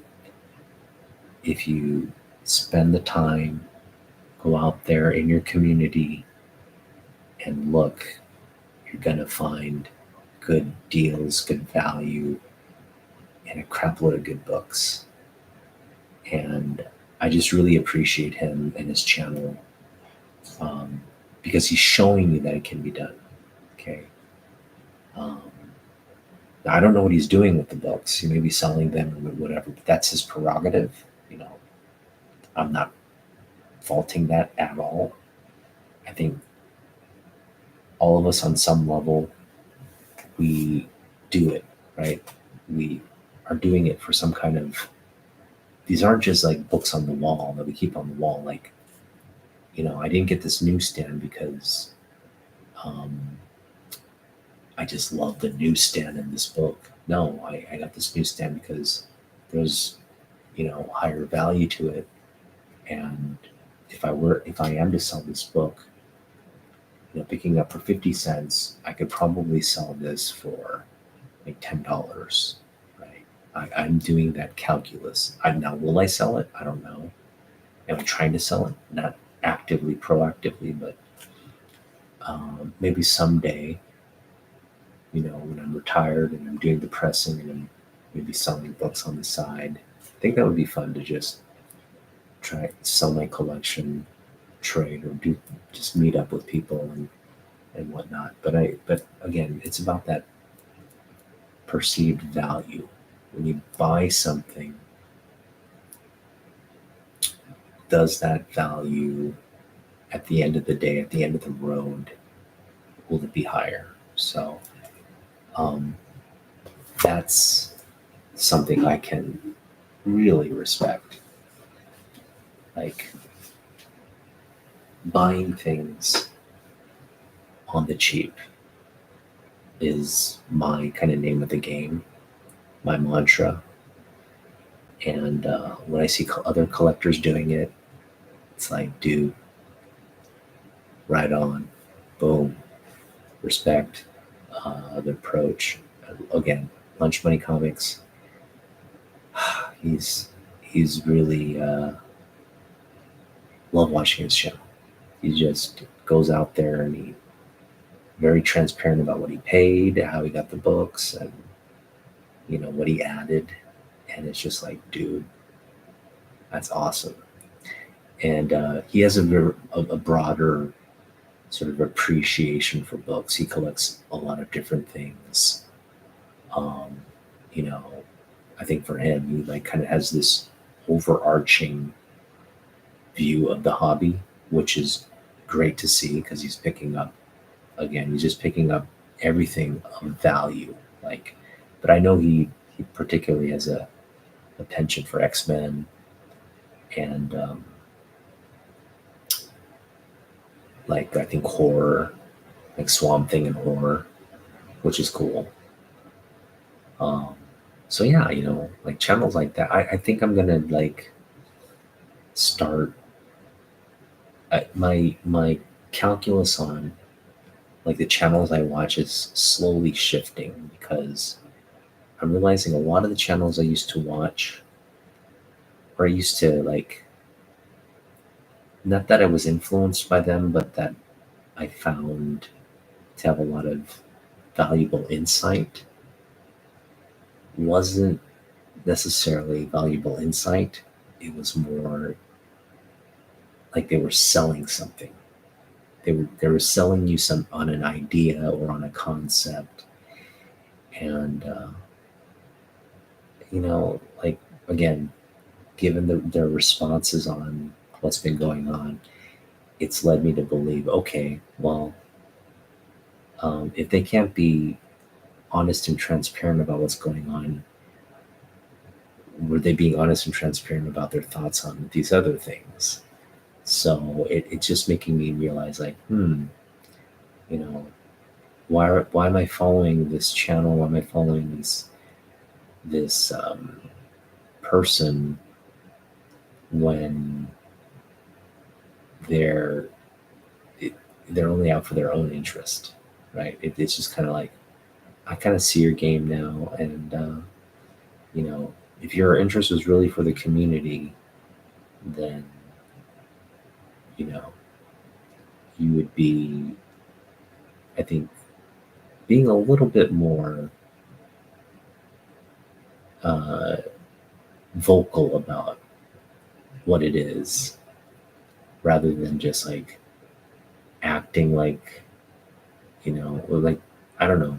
There's just sort of this mixed messaging that's going on there, and that's what I just find really, like, what's your real motive?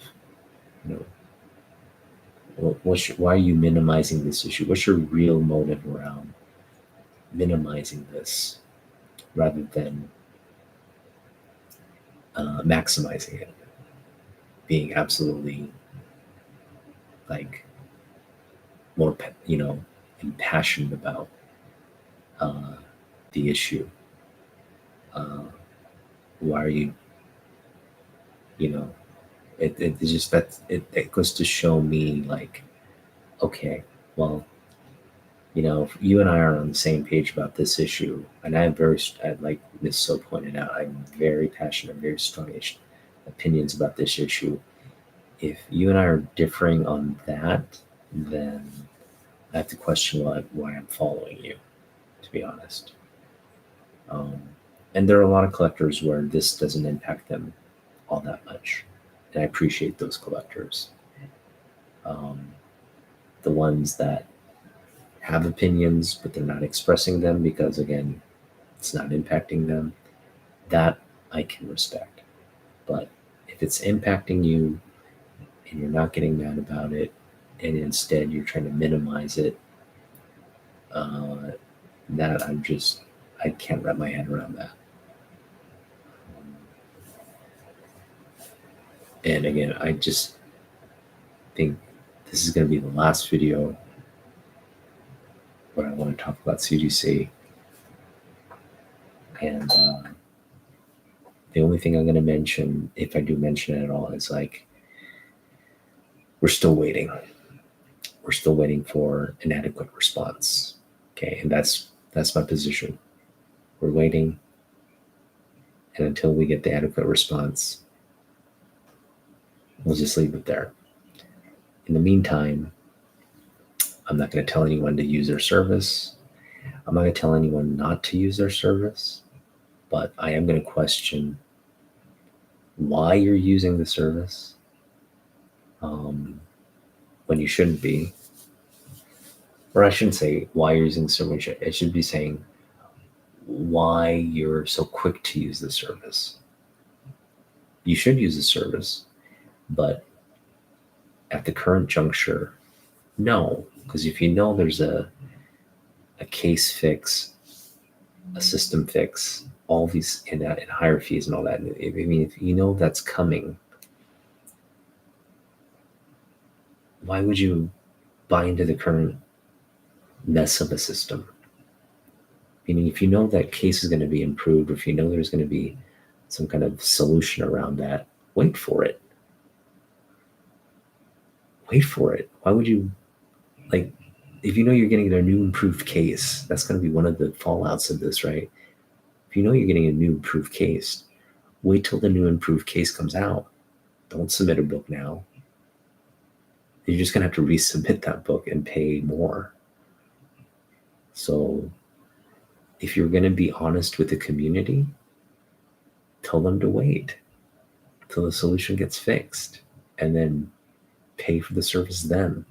Why are you telling them to pay for the service now, continue to use the service when you know that fix is coming.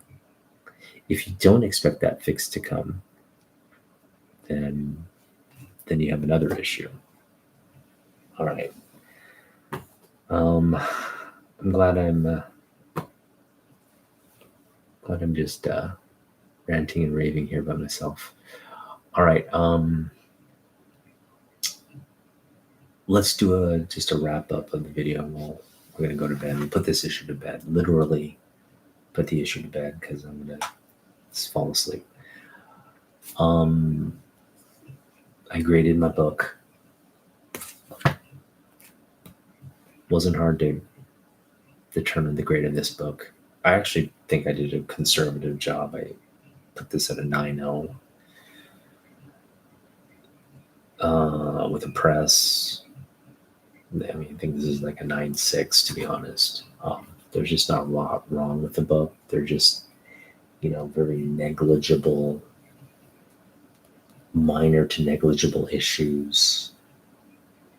Nothing major. Again, with the press, this corner had a little bit of a tiniest stress bends to it, but with the press, it looked as good as new. Newsstand on absolute.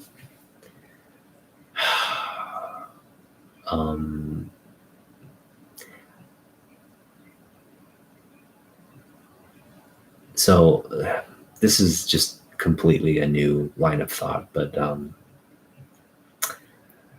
I read Hickman's run on X-Men, which was House of X and Powers of X, and loved it. Absolutely brilliant.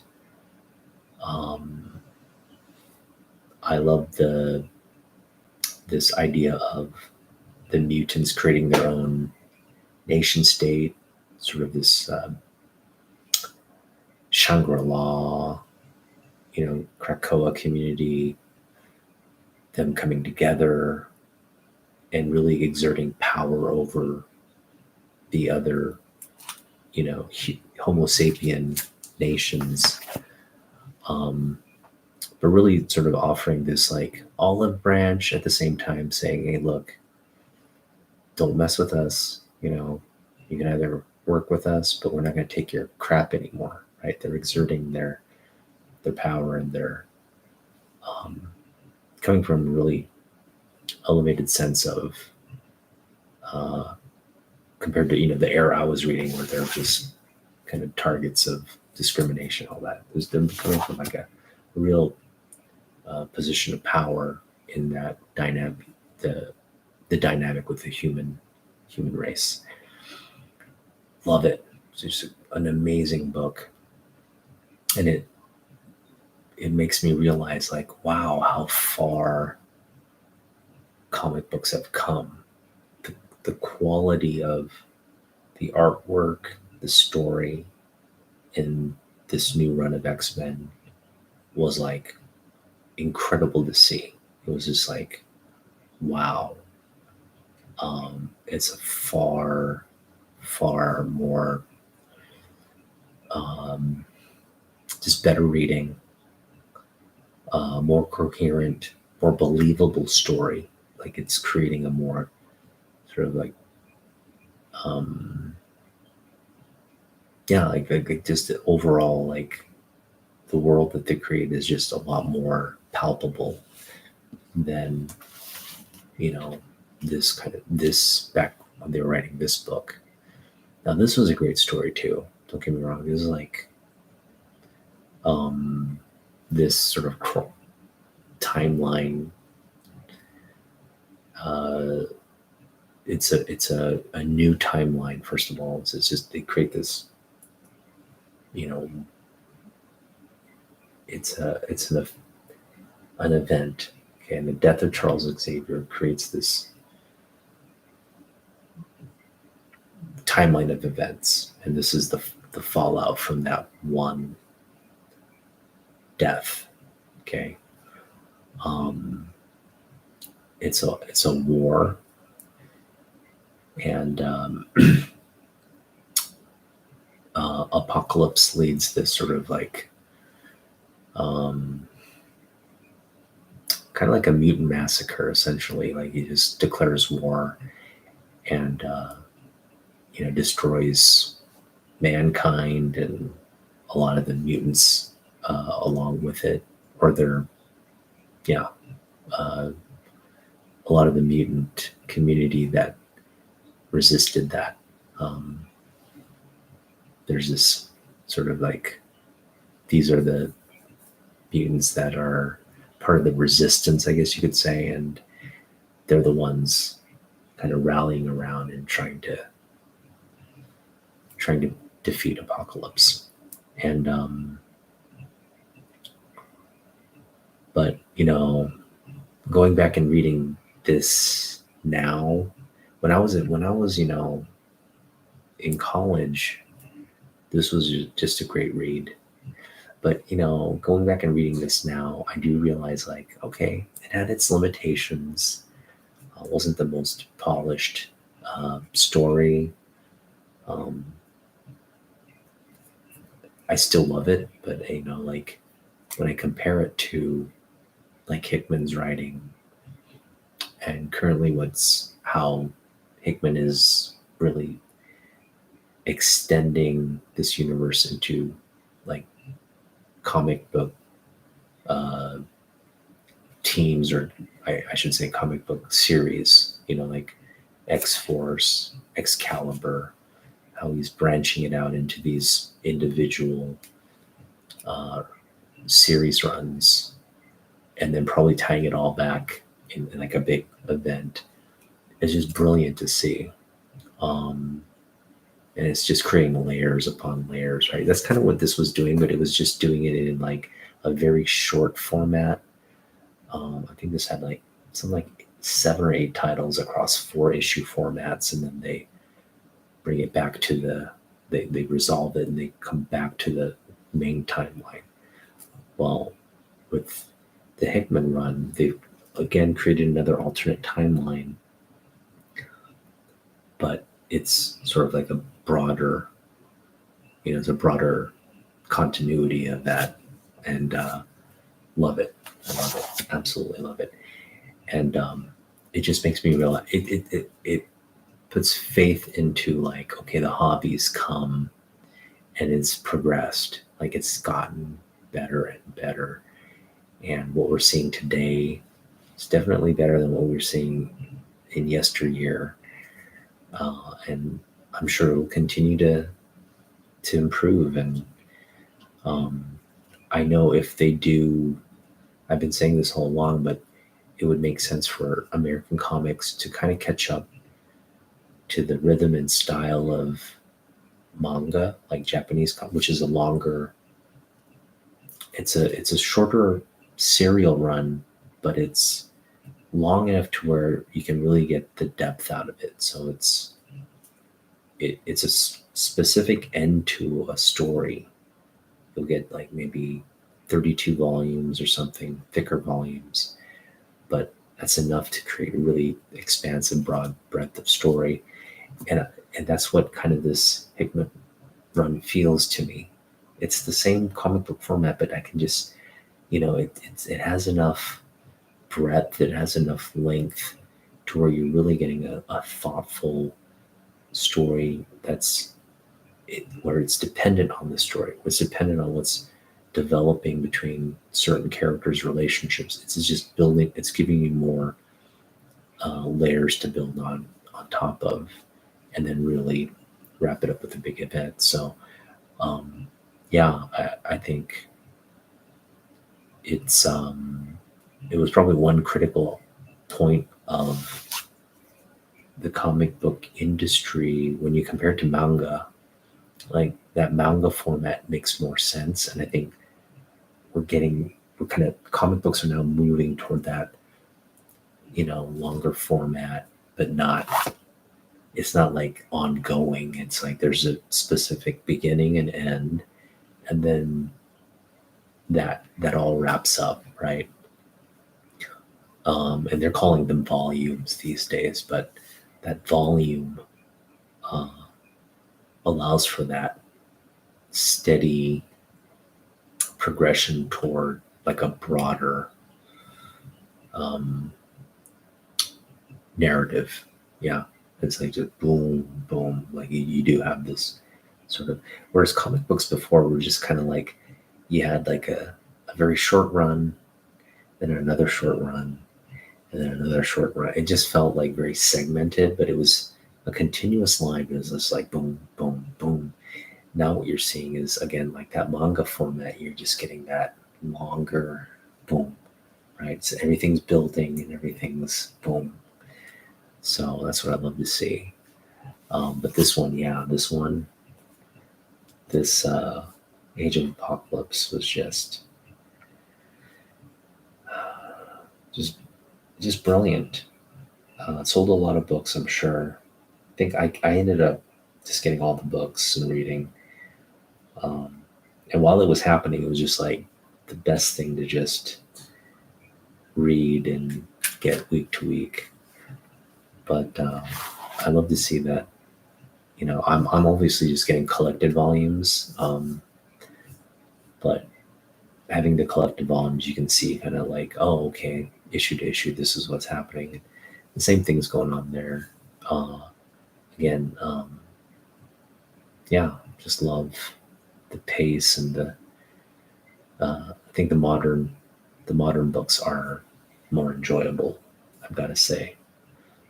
Um, I mean, nothing against this era or anything, but it's really graduated from this era, so it's good to see. Especially the artwork. The artwork these days, just I don't think you can. Well, I do prefer this kind of format. You know, you know, uh, it does look like a comic book when you open this up, but what modern comic books look now are it's just like just such a polished um, visual aspect to them, very clean and polished. It's an improvement for sure. It's an improvement for sure, but like the nostalgic part of me just still prefers, this kind of like old school. Um, when nothing's touched up, nothing's like digitally touched up. It's just like what you see is what you get. Um, love that. But yeah, for me,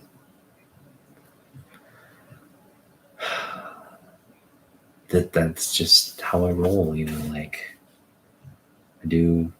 I love comic books.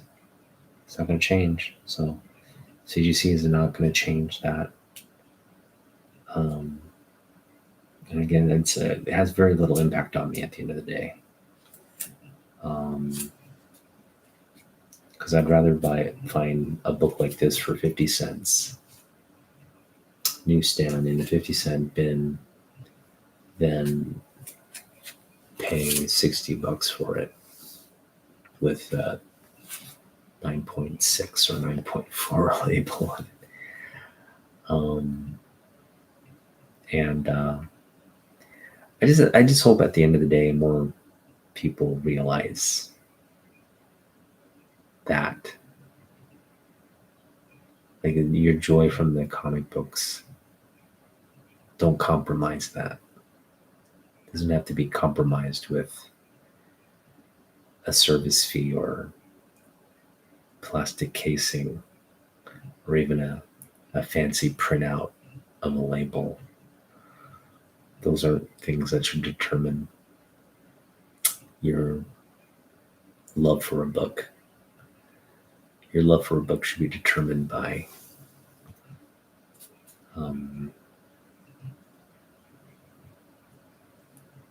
that joy you get out of opening the pages and reading a book, right? Yeah, it's the joy. And you got, again, I think people who watch my channel misunderstand like because, for example, I picked up this book. I've yet to read it. um, but what people don't understand is like, I read a lot of comic books back in my day. I didn't read them all, but I read a lot of comic books. And mind you, I didn't have a budget to where I'm picking up books every month. But the books I did pick up, I read them to tatters, or I read them enough. And, you know, there are the books I did read, I remember them all. You know, I have still a lot of them in my collection, but it's expansive. You know, I read a lot of Batman, I read a lot of Superman, I read a lot of X-Men, uh, Spider-Man to a degree. I think I read a lot of the McFarlane Spider-Man. Um, I read a lot of like image stuff, like random image stuff, just stuff that I don't even remember what they're about now. Um, and Yeah, just read a lot of comic books, and I got a lot of enjoyment out of them. And then I fell out of it. Um, Stopped collecting, stopped reading, stopped buying. And then when I got back into it, it was really just a nostalgic thing where I was focused on like, okay, kind of like buying books for the art, for the cover art, for the art, um, for the value of the book, and approaching it that way.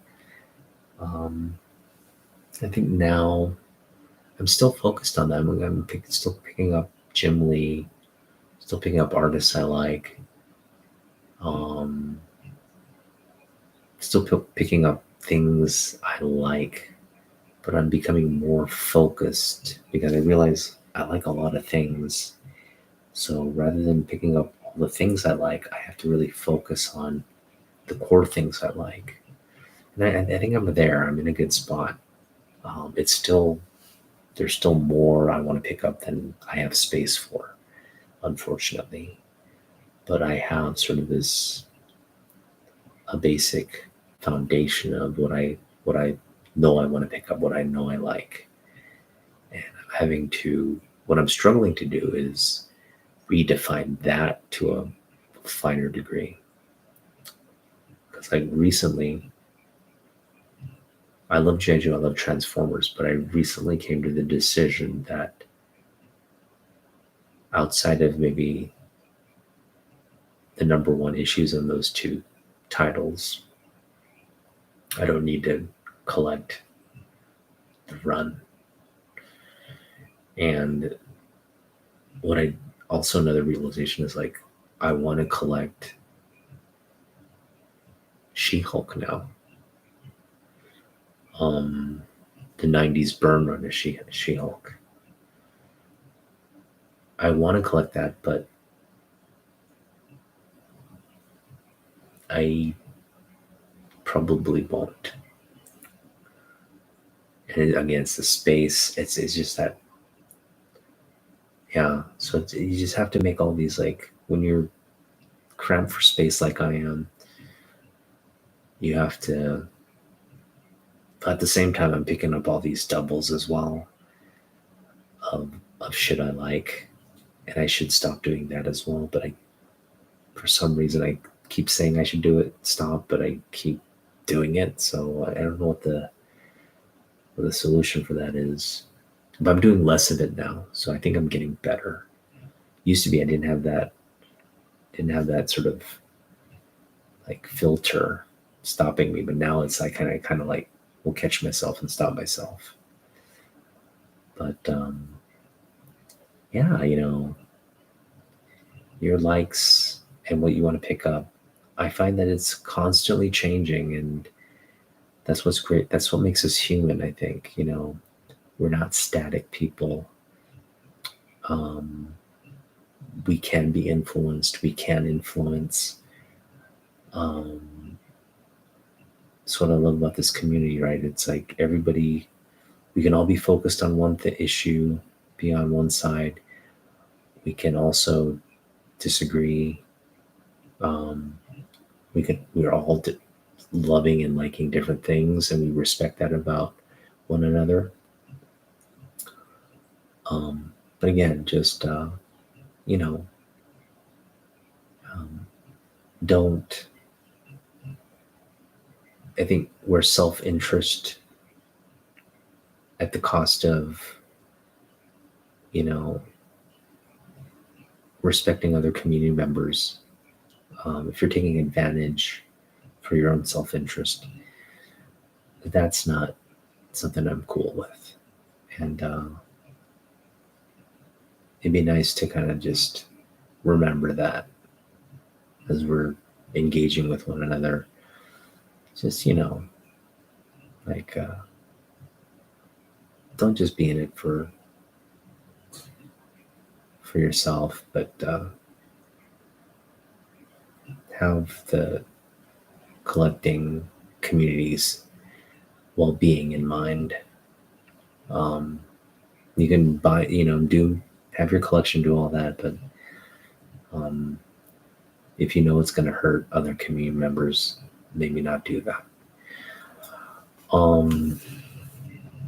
That's all I got on my end. Thanks for hanging out. And thanks, Miss So. Yeah, She-Hulk. I want to collect She-Hulk, but I can't. At least not now. Um, so we're focusing on, I think, certain key books in She-Hulk, and we'll pick up if it's cheap. We'll pick it up. It's not like urgently. It's not like I'm going out there hunting for She. But if we run across She-Hulk, $1.50 or something like that, even $2, we'll pick it up.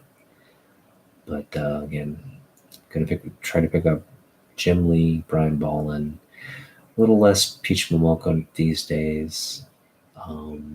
Continue to pick up Burn, continue to pick up again all the artists that I like. Just continue to pick that stuff up. Try to pick up more of the X-Men, more from the Superman runs, older Superman, older Action Comics. That's kind of where we're at. Yeah, I'm glad you mentioned that because I am planning to sell stuff. So my overflow box, I've been trying to do trades and stuff like that, but even trades, like, you have to invest $4 to ship it somewhere, right? And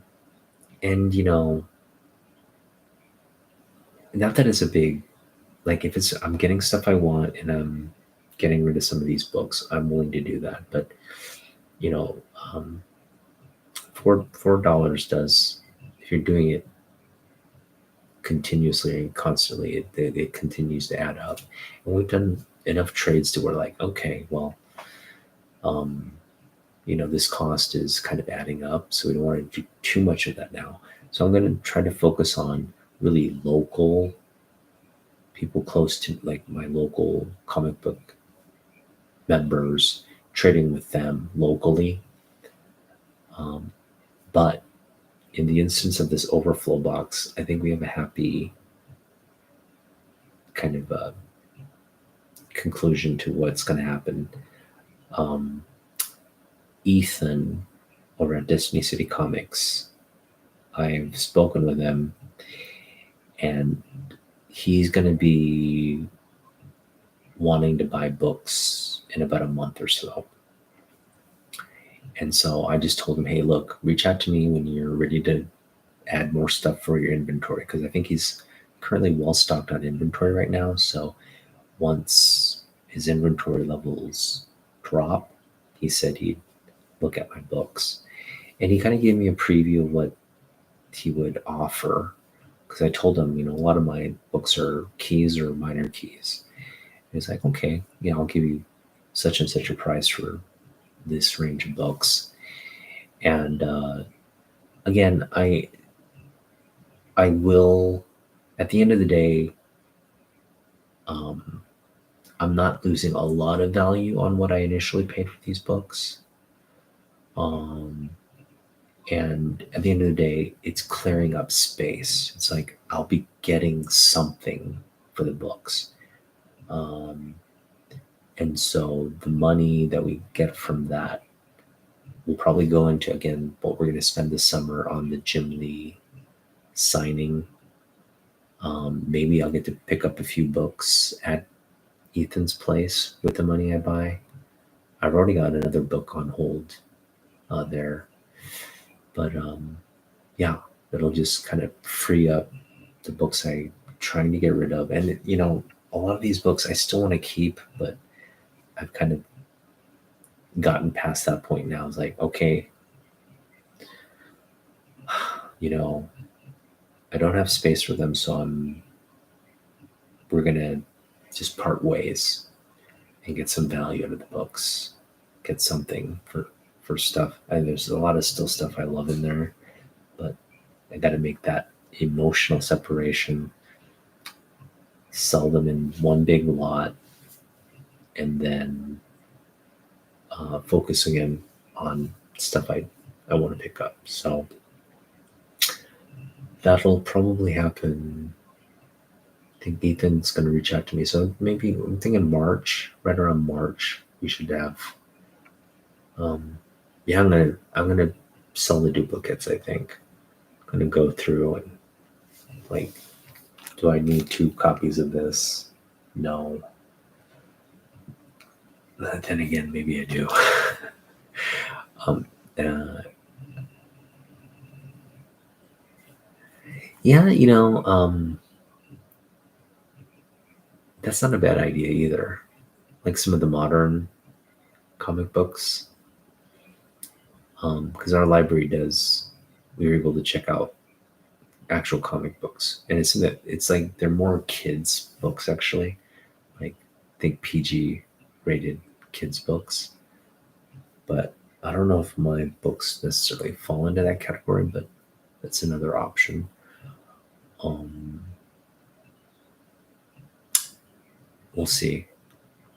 But yeah, but I think if Ethan's willing to buy the books in one lump sum, again, if he gives me the prices he said he would, then I think that's the best option.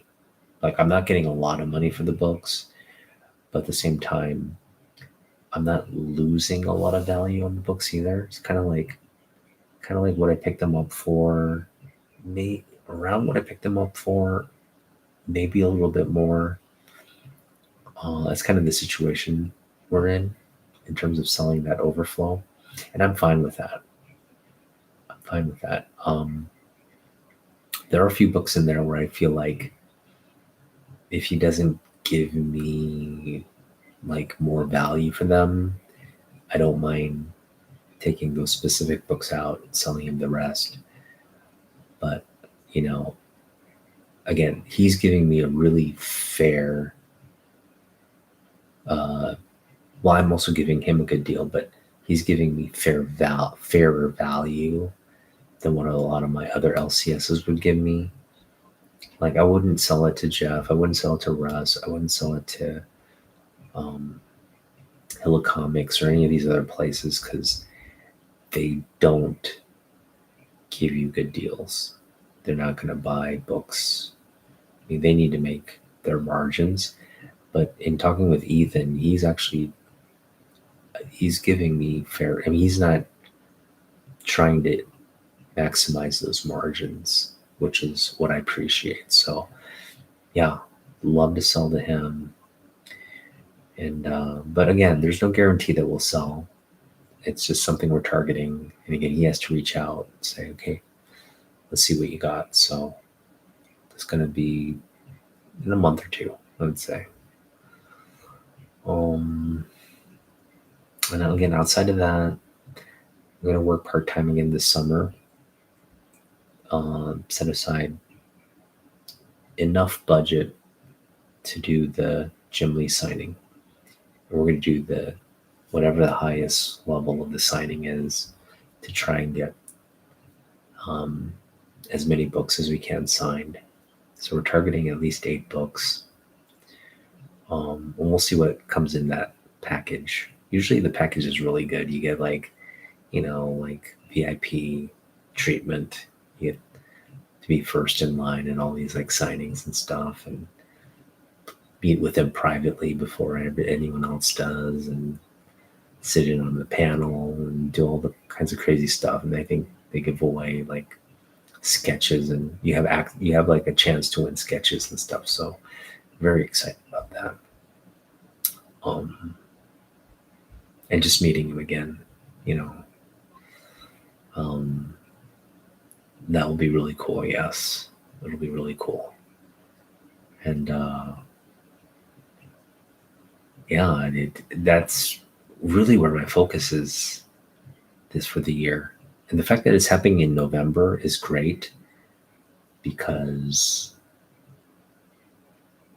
it helps with the focus. It really does. Like I'm so focused on that. Like everything. I think it's good to have a focus like that, because generally when you don't have focus like that, you're kind of focused in the now, and like whatever you're wanting to pick up now, right? You're just kind of like, okay, I like that book. I want to pick up that book. So you'll go out and get it. Whereas having something like that, you're focused on something, an event or something you're working toward, you're able to be a little bit more disciplined and say, okay, well, I'm not going to get this. I'm not going to get that. Let's just focus on like, pooling resources, saving money, saving money, and having it pay off at that date. Now, I'm saying that now, but when I start working and I start having, this income come in, the real discipline will be, well, do we save it and splurge at the signing and the event, or do we pick up books for the sign, or like you get into the weeds about like, okay, we got a little budget, let's spend a little bit of it. I just kind of want to be really disciplined and not pick up too much. I'm sure I'll pick up a book here and there, but really focus on the big goal, which is the signing. So again, I have some books in mind that could change. I've already changed some of the books, the calculus on some of the books. So we'll get into that as the closer we get to the signing. But right now, just know the books that I've designated for the signing, they're in flux. I'm already kind of like, kind of rethinking and reevaluating our choices there. But yeah, it's getting late. FOMO's real. Yep. I will see you, Miss So, again very soon. Have a great weekend. Good evening to you. And yeah, everybody else who joined, thanks for joining. We'll see you in the next one. Peace out.